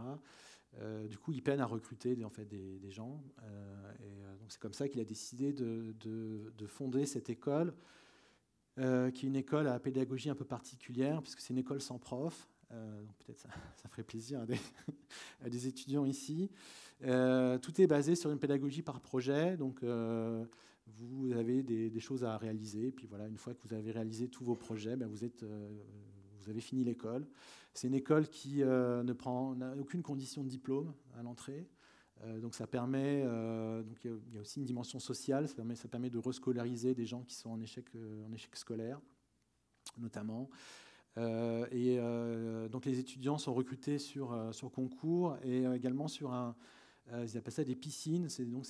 Suite à une présélection sur Internet, les gens viennent pendant 1 mois dans l'école pour justement commencer à apprendre à coder avec eux, puis finalement commencer à être étudiants dans l'école, et puis ils sont évalués pendant cette période-là, pas sur leurs compétences initiales, mais sur leur capacité d'apprentissage, et notamment leur capacité à collaborer. Donc c'est aussi lié à la capacité d'avoir une intelligence collective, en fait. Donc par exemple, si un élève travaille tout seul pendant trop longtemps, ils vont lui retirer des points, parce qu'ils considèrent que...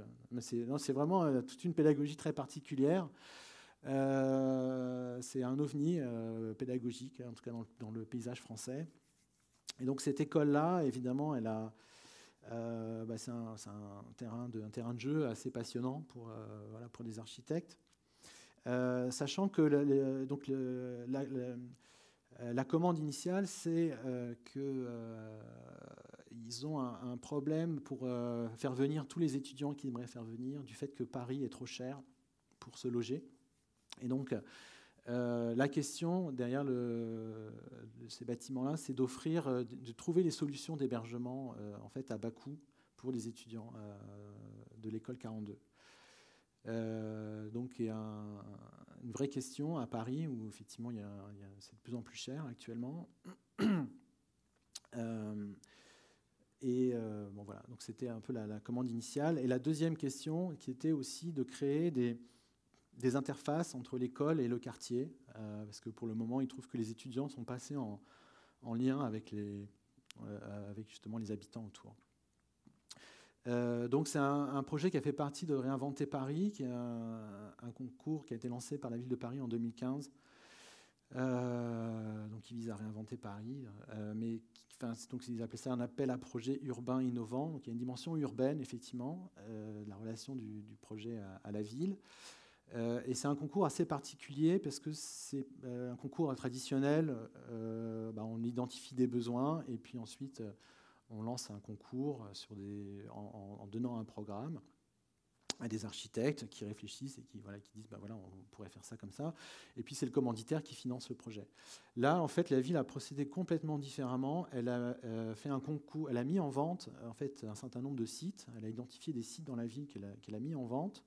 Et elle a fait un concours sur les acheteurs en fonction du projet qu'ils voulaient développer. Donc du coup, c'était assez passionnant parce que nous, en tant que maîtrise d'ouvrage, on s'est retrouvés à finalement inventer le programme avec l'école 42. Et donc c'est vraiment, pour le coup, c'est une mission ultra complète au sens où on a été à la fois finalement assistance à maîtrise d'ouvrage, puisqu'on a formulé avec eux finalement les besoins et on a conçu le programme avec eux. Et puis du coup la réponse architecturale et en plus du coup l'idée c'est aussi que je vienne installer des œuvres pérennes dans le bâtiment. Donc, voilà.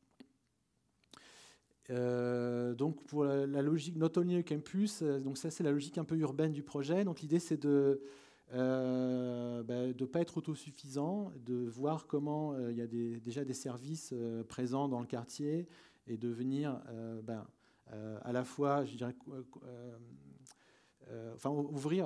installer une porosité de l'école avec le quartier. Donc il y a vraiment une réflexion programmatique au départ sur ce projet. Sachant que dans l'existant, il y a déjà un petit peu d'alimentation, quelques espaces, etc. Donc là, on est parti sur l'idée d'avoir une salle de spectacle qui serait à la fois accessible aux étudiants, mais aussi aux gens du quartier. Donc il y a une ouverture en fait sur les habitants du quartier. Et il y a des espaces partagés qui vont être partagés avec des associations du quartier. Et puis, il y a une épicerie solidaire, plutôt associative, en fait, qui va permettre justement à des gens de s'alimenter à des coûts inférieurs à ceux du marché. Et puis, sur le toit, donc, il y a des aménagements de jardins partagés qui vont aussi des lieux d'échange entre les étudiants et puis les habitants. Voilà, donc ça c'est une photo de l'école actuelle. Donc c'est un espèce d'énorme plateau rempli d'ordinateurs. Ouais, en plus c'est que des Apple. C'est drôle parce que en fait c'est une école un peu de hackers à la base, mais ils se sont rendus compte que les Apple en fait consommaient beaucoup moins que les PC et que du coup ça coûtait moins cher en fait à long terme d'avoir un Apple, même si l'achat était plus cher qu'un PC. Donc c'est uniquement lié à une question économique. Par contre, c'est des systèmes PC qui tournent dessus. Bon, bref. Parce que quand même, voilà. 42, c'est une référence au guide du voyageur galactique, pour ceux qui connaissent, de Douglas Adams. Donc c'est la réponse à la grande question sur la vie, l'univers et le reste. Donc c'est un ouvrage assez intéressant des années 70 qui est... je vous encourage à le lire, c'est un ouvrage assez drôle. Donc voilà, il faut comprendre que l'école elle est accessible 24 heures sur 24, 7 jours sur 7. Donc les étudiants ont des cartes, ils rentrent, ils sortent, ils font leur vie. Il n'y a pas de rythme scolaire, c'est-à-dire que vous allez travailler quand vous pouvez. Ça permet à des étudiants de travailler en parallèle. Donc c'est aussi un défi de réfléchir à des endroits où ils peuvent dormir aussi. Donc ça veut dire qu'ils sont susceptibles d'aller dormir aussi à n'importe quelle heure. Enfin c'est tout un univers en fait cette école dans lequel il faut essayer de s'immerger. On n'est vraiment pas dans un mode de fonctionnement traditionnel. Voilà donc pour répondre, l'image n'est pas super, mais j'ai pas de nouvelles images actualisées, mais c'est juste pour illustrer donc la première réponse finalement à cette commande de logement pas cher, c'est du dortoir. On ne peut pas tellement y échapper à Paris vu le prix du mètre carré. Mais par contre, on a essayé de travailler sur l'amélioration finalement du mobilier. Enfin, on est plus à une échelle de gros mobilier, à savoir améliorer les lits superposés qui deviennent assez vite. Ça va pour 2 semaines, mais après, l'idée c'est que les étudiants habitent quelques mois, a priori maximum 8 mois, parce qu'au bout de 8 mois, en fait, ils sont déjà capables de travailler et d'être embauchés, parce qu'ils apprennent assez vite. Donc, ils sont capables après de subvenir à leurs besoins et puis de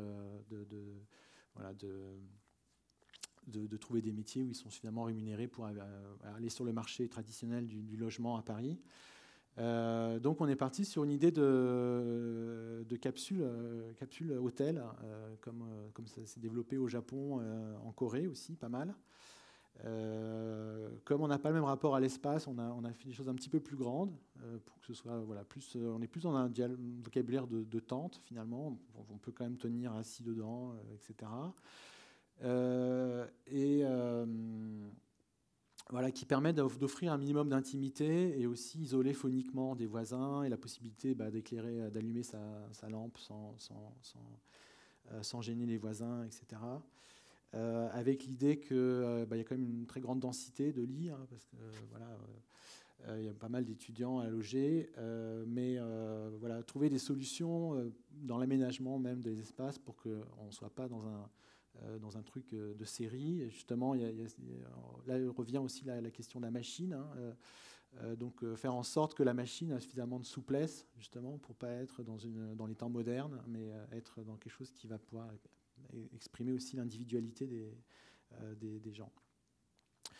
En termes de volumétrie, en fait, on était assez contraint par les réglementations. C'est-à-dire que le PLU, donc le plan local d'urbanisme, nous imposait en fait une volumétrie maximale. Et puis, voilà, vu le programme, on ne pouvait pas tellement amputer dans le volume. Donc, on était obligé de remplir. Donc, la volumétrie, elle est dictée par la réglementation. Par contre, on est parti de l'idée justement de travailler sur cette limite là, en venant fissurer finalement ce volume. Donc on est sur une logique de fissuration de la façade avec des fenêtres en meurtrière et puis des fenêtres aussi pleine hauteur. Donc on est sur des pas de 3 mètres qui sont des pas standards pour du logement qui fonctionnent aussi avec la taille des capsules. Voilà, il fallait aussi évidemment pas trop éclairé parce que c'est un espace où les gens dorment, donc il faut trouver un compromis entre la lumière et puis l'obscurité. Donc il y a 2 bâtiments, il y en a un qui est sur une rue, donc on vient de voir, qui est sur une petite ruelle, qui est un peu plus domestique. Et là, on a un bâtiment. L'autre est sur un boulevard, donc il est plus urbain. Donc il y en a un qui est en bois et celui qui est sur le gros boulevard. Il est plus dans une matérialité type minérale. Finalement, ça va être de l'enduit, mais un enduit justement spécial. Enfin, en tout cas, on va travailler un enduit de qualité et ça donne quelque chose d'assez intéressant. Voilà, on a pas mal travaillé sur. Comme c'est des lieux qui sont consacrés justement au corps, parce que on vient prendre soin du corps, on vient dormir, on vient se laver, et que les étudiants d'informatique ne sont pas toujours très en lien avec leur corps, notamment en termes d'alimentation. Voilà, donc on s'est dit que ça serait une bonne idée de les confronter à des éléments naturels. Et en même temps, on ne voulait pas du tout tomber dans une espèce de cliché un peu romantique là, de la nature. Penser la nature, justement, pas forcément en opposition à la technologie, mais essayer de voir justement tous les liens qui peuvent dialoguer, travailler aussi sur une fissuration de la frontière entre nature et technologie. D'où l'idée justement de jardin assez organisé, assez pixelisé. Dans laquelle on aura certaines plantes justement très géométriques, très mathématiques. Voilà, un peu, ça c'est une image un peu concept, qui est aussi un clin d'œil aux architectures Super Studio, donc tout ce genre d'approche sur justement le lien entre nature et technologie.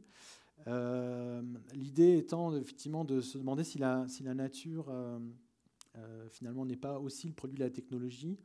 Notamment, vous savez que les champs cultivés, c'est absolument pas un élément naturel, au contraire.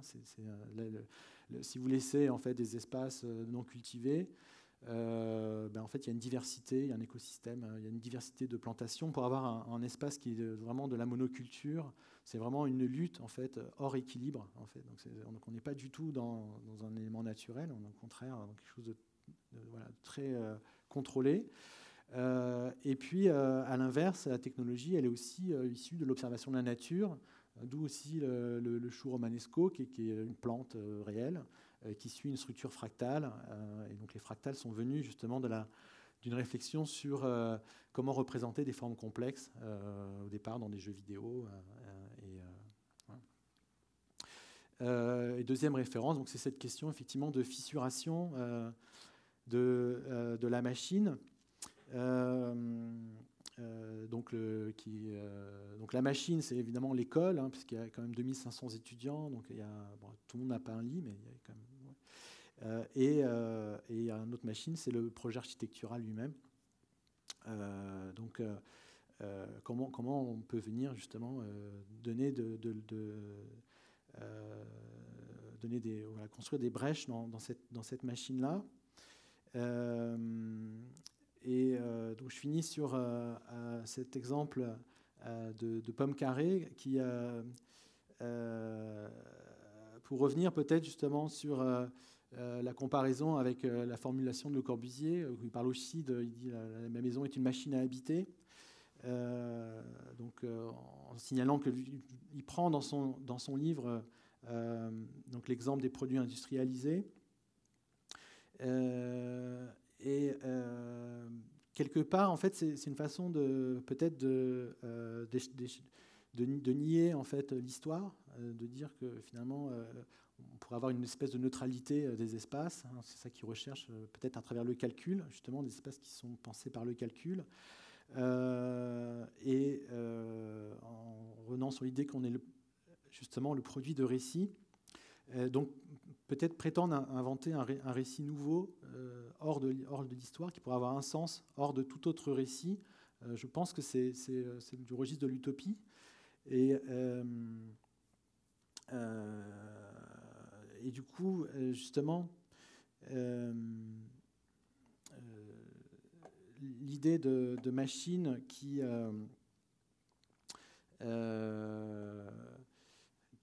a au contraire une dimension qui est inscrite dans l'histoire, donc il y a une dimension collective et politique qui répond à une esthétique, c'est-à-dire un rapport au monde, du coup que la machine reproduit.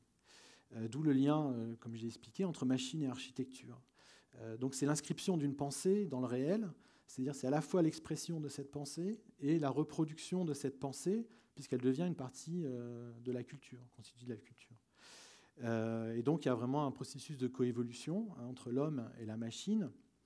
Voilà, ce que j'essaie de travailler, c'est que la machine ait un certain degré d'ambiguïté, d'irrésolu, pour pouvoir absorber le réel en fait, dans toute sa force et surtout dans toute sa diversité.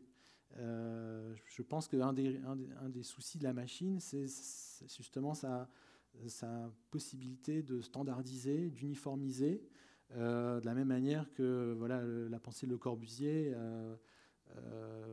peut-être cet homme modulor finalement ne correspond à personne qui existe, et on est un peu obligé de se conforter de devenir un peu cette image-là à travers son architecture.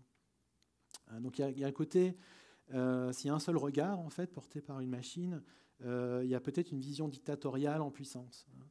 Donc je trouve que c'est intéressant si une machine elle peut porter en elle sa propre contradiction, du coup si elle réussit à tolérer une chose et son contraire, donc c'est-à-dire aussi être source de créativité pour les gens qui sont en relation avec elle.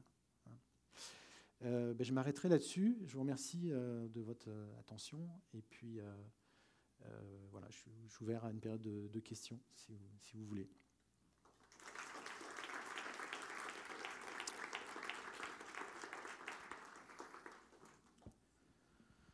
Merci beaucoup pour la présentation. Bonjour, je suis ici. Salut. Ouais. C'est vraiment très inspirant, très savoureux en termes de diversité puis de théorie, mais aussi de concrétisation de ça. Je pense que c'était vraiment intéressant comme présentation. Puis vous avez parlé aussi de créer des regards. Je pense que pour l'architecture puis pour l'auditoire ici, je pense que des conférences comme ça en fait partie. Je vais commencer avec une première question. En fait, on a parlé beaucoup de machines, des éléments qui les composent. J'aimerais savoir davantage votre vision sur l'importance de la compréhension de la technicité des éléments, plus spécifiquement pour le design architectural. Oui, c'est une très bonne question. Je ne suis pas certain d'avoir vraiment une réponse à cette question-là. Mais je sais que ma formation d'ingénieur, justement, me sert à ça, finalement, même si je ne suis plus vraiment ingénieur aujourd'hui. Mais ça me permet d'avoir une compréhension des machines, effectivement. Et probablement, ça me sert, en fait, dans mon travail. D'autant plus que les machines aujourd'hui ont tendance à devenir des boîtes noires. Je pense qu'à un moment donné, si on veut déconstruire le fantasme de la machine, ça peut être intéressant, effectivement, au moins ouvrir les machines. D'ailleurs, c'est un exercice qui est proposé aux étudiants que j'ai dans l'atelier. On a commencé par un exercice de dissection de machine, c'est-à-dire, justement, finalement, ouvrons la machine et essayons de comprendre voilà, comment elle fonctionne. Donc ça, c'est une métaphore assez simple, mais je pense qu'elle s'étend à toutes sortes de machines, dont le projet architectural. D'autant plus que dans la relation entre l'architecte et les ingénieurs, donc qui sont les personnes qui justement maîtrisent la technologie, si à un moment donné vous voulez garder l'orientation du projet, je pense que c'est important d'être en mesure de dialoguer justement avec ces personnes-là. Et le fait de comprendre justement la technicité d'un bâtiment, c'est une façon justement d'avoir un interlocuteur qui ne va pas être contre vous, mais qui va pouvoir peut-être construire avec vous, parce que vous serez en mesure de dialoguer et de tester des solutions qu'il va proposer. Merci beaucoup. Ouais, je t'en prie. Est-ce qu'il y a d'autres questions dans l'Assemblée?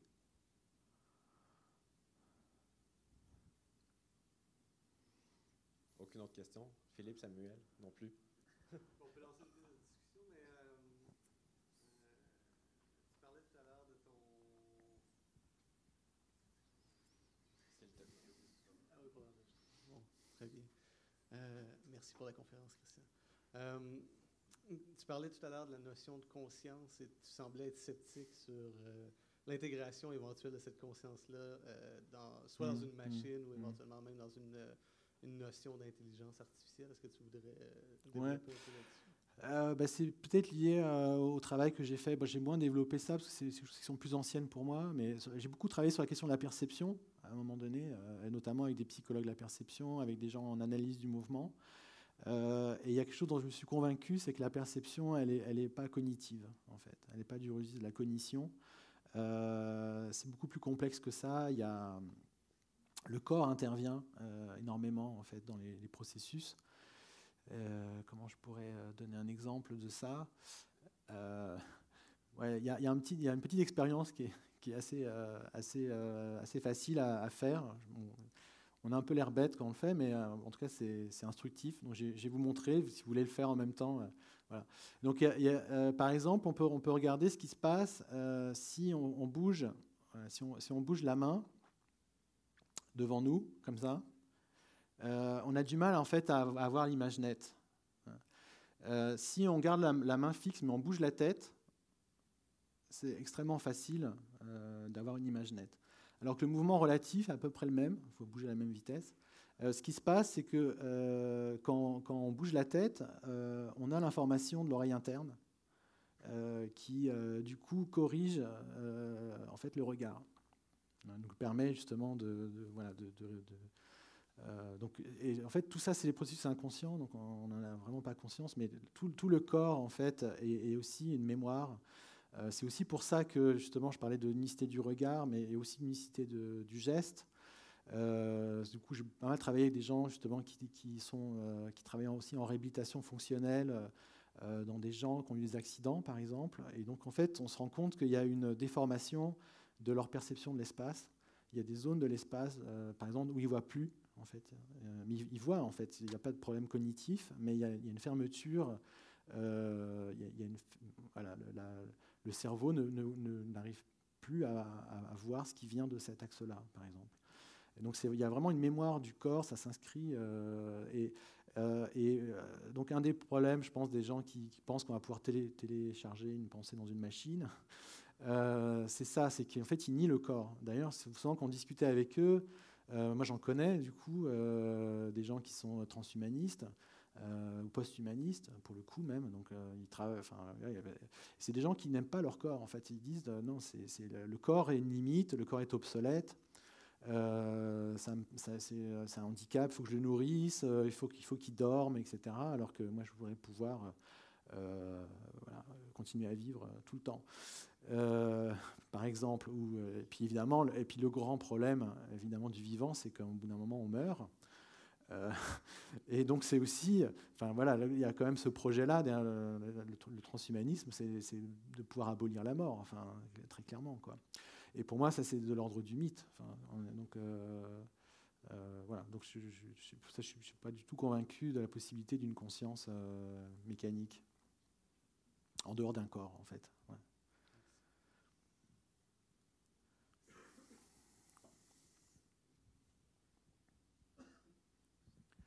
Peut-être une question bête, comme on dirait en France ou au Québec, parce que bête n'a pas tout à fait le même sens.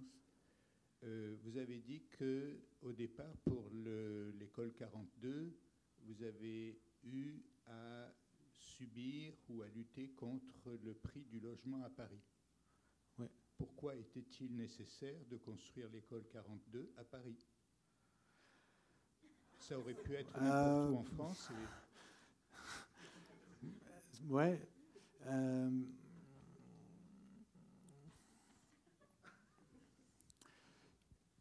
Ouais, mais je pense que ça tient malheureusement à l'organisation de la France qui est extrêmement centralisée. Et c'est vrai que Paris reste une ville de représentation, en tout cas.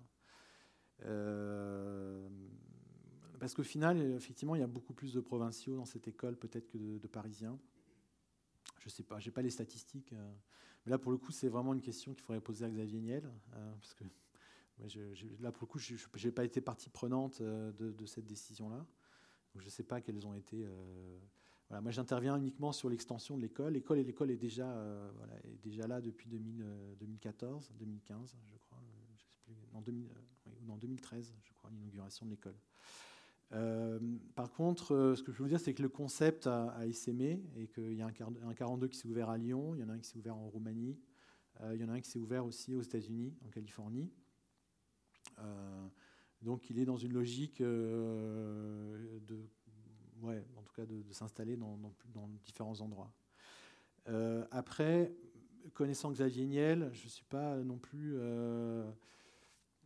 qui est quand même un milliardaire, donc je pense qu'il a aussi un calcul financier derrière lui, c'est-à-dire qu'il s'est quand même implanté dans un quartier qui était un dernier quartier un peu populaire et pas très cher, on va dire, par rapport au niveau global de la ville, et qui est en train de monter aussi en termes de prix. Donc il y a probablement aussi un projet de spéculation immobilière pour lui, quoi, derrière.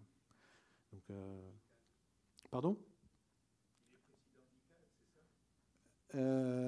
Oui, c'est ça. Ouais, mais groupe Iliad, en fait, qui possède ICAD, voilà, je crois que c'est la 7e fortune de France, qui en plus a épousé la fille de Bernard Arnault, donc tout va bien pour lui.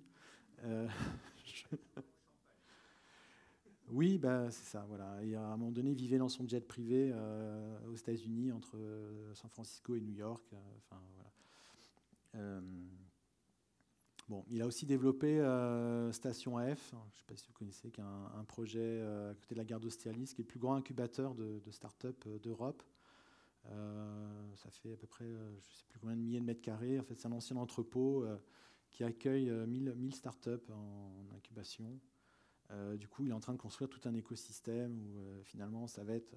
et en fait, il essaie de pousser les étudiants de 42 à monter des start-up. Qui va lui-même financer. Donc en fait, il est passé d'industriel à financier, vraiment. D'ailleurs, il investit son argent de plus en plus dans l'immobilier, plus que dans développer des produits. Pardon, ouais. Après, là, à mon avis, ça sort un peu du cadre là, de la conférence, mais là, c'est des préoccupations économiques, à mon avis. Tout en faisant plaisir, parce qu'il est quand même très, très heureux. C'est quand même de ses fiertés, là, l'école 42. Parce qu'en fait, il a aussi un passé de hacker. Et d'ailleurs, le directeur de l'école 42, le premier directeur, il l'a connu en prison, en fait. Voilà. Parce qu'ils s'étaient tous les deux fait arrêter pour des problèmes de hacking. Il y en avait un qui avait mis je crois, une photo de nu sur le site du Louvre, pornographique, évidemment. Et puis l'autre, je ne sais plus ce qu'il avait fait. Enfin bref. Donc voilà, c'est quand même une esthétique très particulière, le hacking. C'est vrai qu'on n'en a pas parlé, mais c'est peut-être aussi une façon, je trouve qu'elle est assez intéressante de faire évoluer, de réorienter une machine finalement. C'est une façon de changer le dessin d'une machine sans la démolir, sans la déconstruire. Contrairement à la Révolution, où là on vient déconstruire une machine politique. D'ailleurs, souvent, ça ne marche pas parce qu'on vient couper la tête, mais en fait, il y a toute la structure en dessous qui est toujours là. Et du coup, en fait, trop souvent, ça échoue. Là, je trouve ça beaucoup plus malin, entre guillemets, de dire je laisse la machine en place, simplement, j'en prends le contrôle et l'architecture est là et je la réoriente. Merci de cette conférence. Tu parles de nature, tu parles de de machines, tu parles si tu veux, de façonner les choses. Et puis aussi de la façon dont l'homme intervient à travers cette nature par la machine, et comment la machine est aussi à la fois une nature en elle-même. Et comment tu vois la question de la responsabilité dans tout ça? Parce qu'il semblerait que la façon dont tu parles de tout ça, finalement, c'est dans un monde où la responsabilité serait absente. Et justement, face à l'environnement, non, mais Ouais. Non, au contraire, je pense que comme les machines sont le résultat de notre production, on est entièrement responsable de ce qui arrive, en fait. Après, il y a cette question. Peut-être que dans la machine, il y a quelque chose de plus diffus.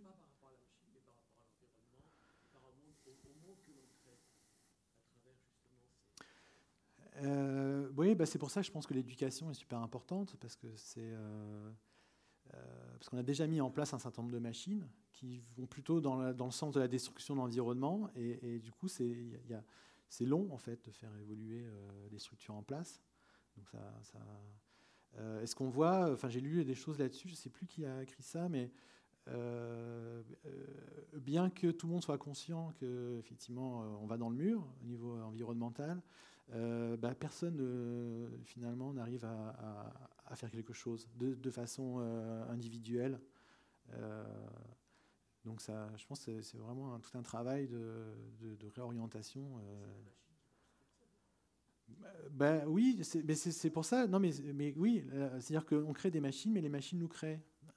Donc, je pense que le fait qu'on ait des voitures, par exemple, on s'en sert, et du coup, on n'a pas le même rapport à l'espace que quelqu'un qui vivait au Moyen-Âge, forcément. Et du coup, on se sert des machines qui sont autour de nous, et du coup, elles construisent notre regard, en fait. Donc, je pense que c'est des choses qui prennent vraiment du temps à changer. Donc, Donc malheureusement, je n'ai pas de solution. Et en même temps, je ne veux pas non plus être catastrophiste. Mais le souci, c'est peut-être qu'effectivement, on n'a peut-être pas beaucoup de temps devant nous. Donc, on a de moins en moins de temps. Ouais.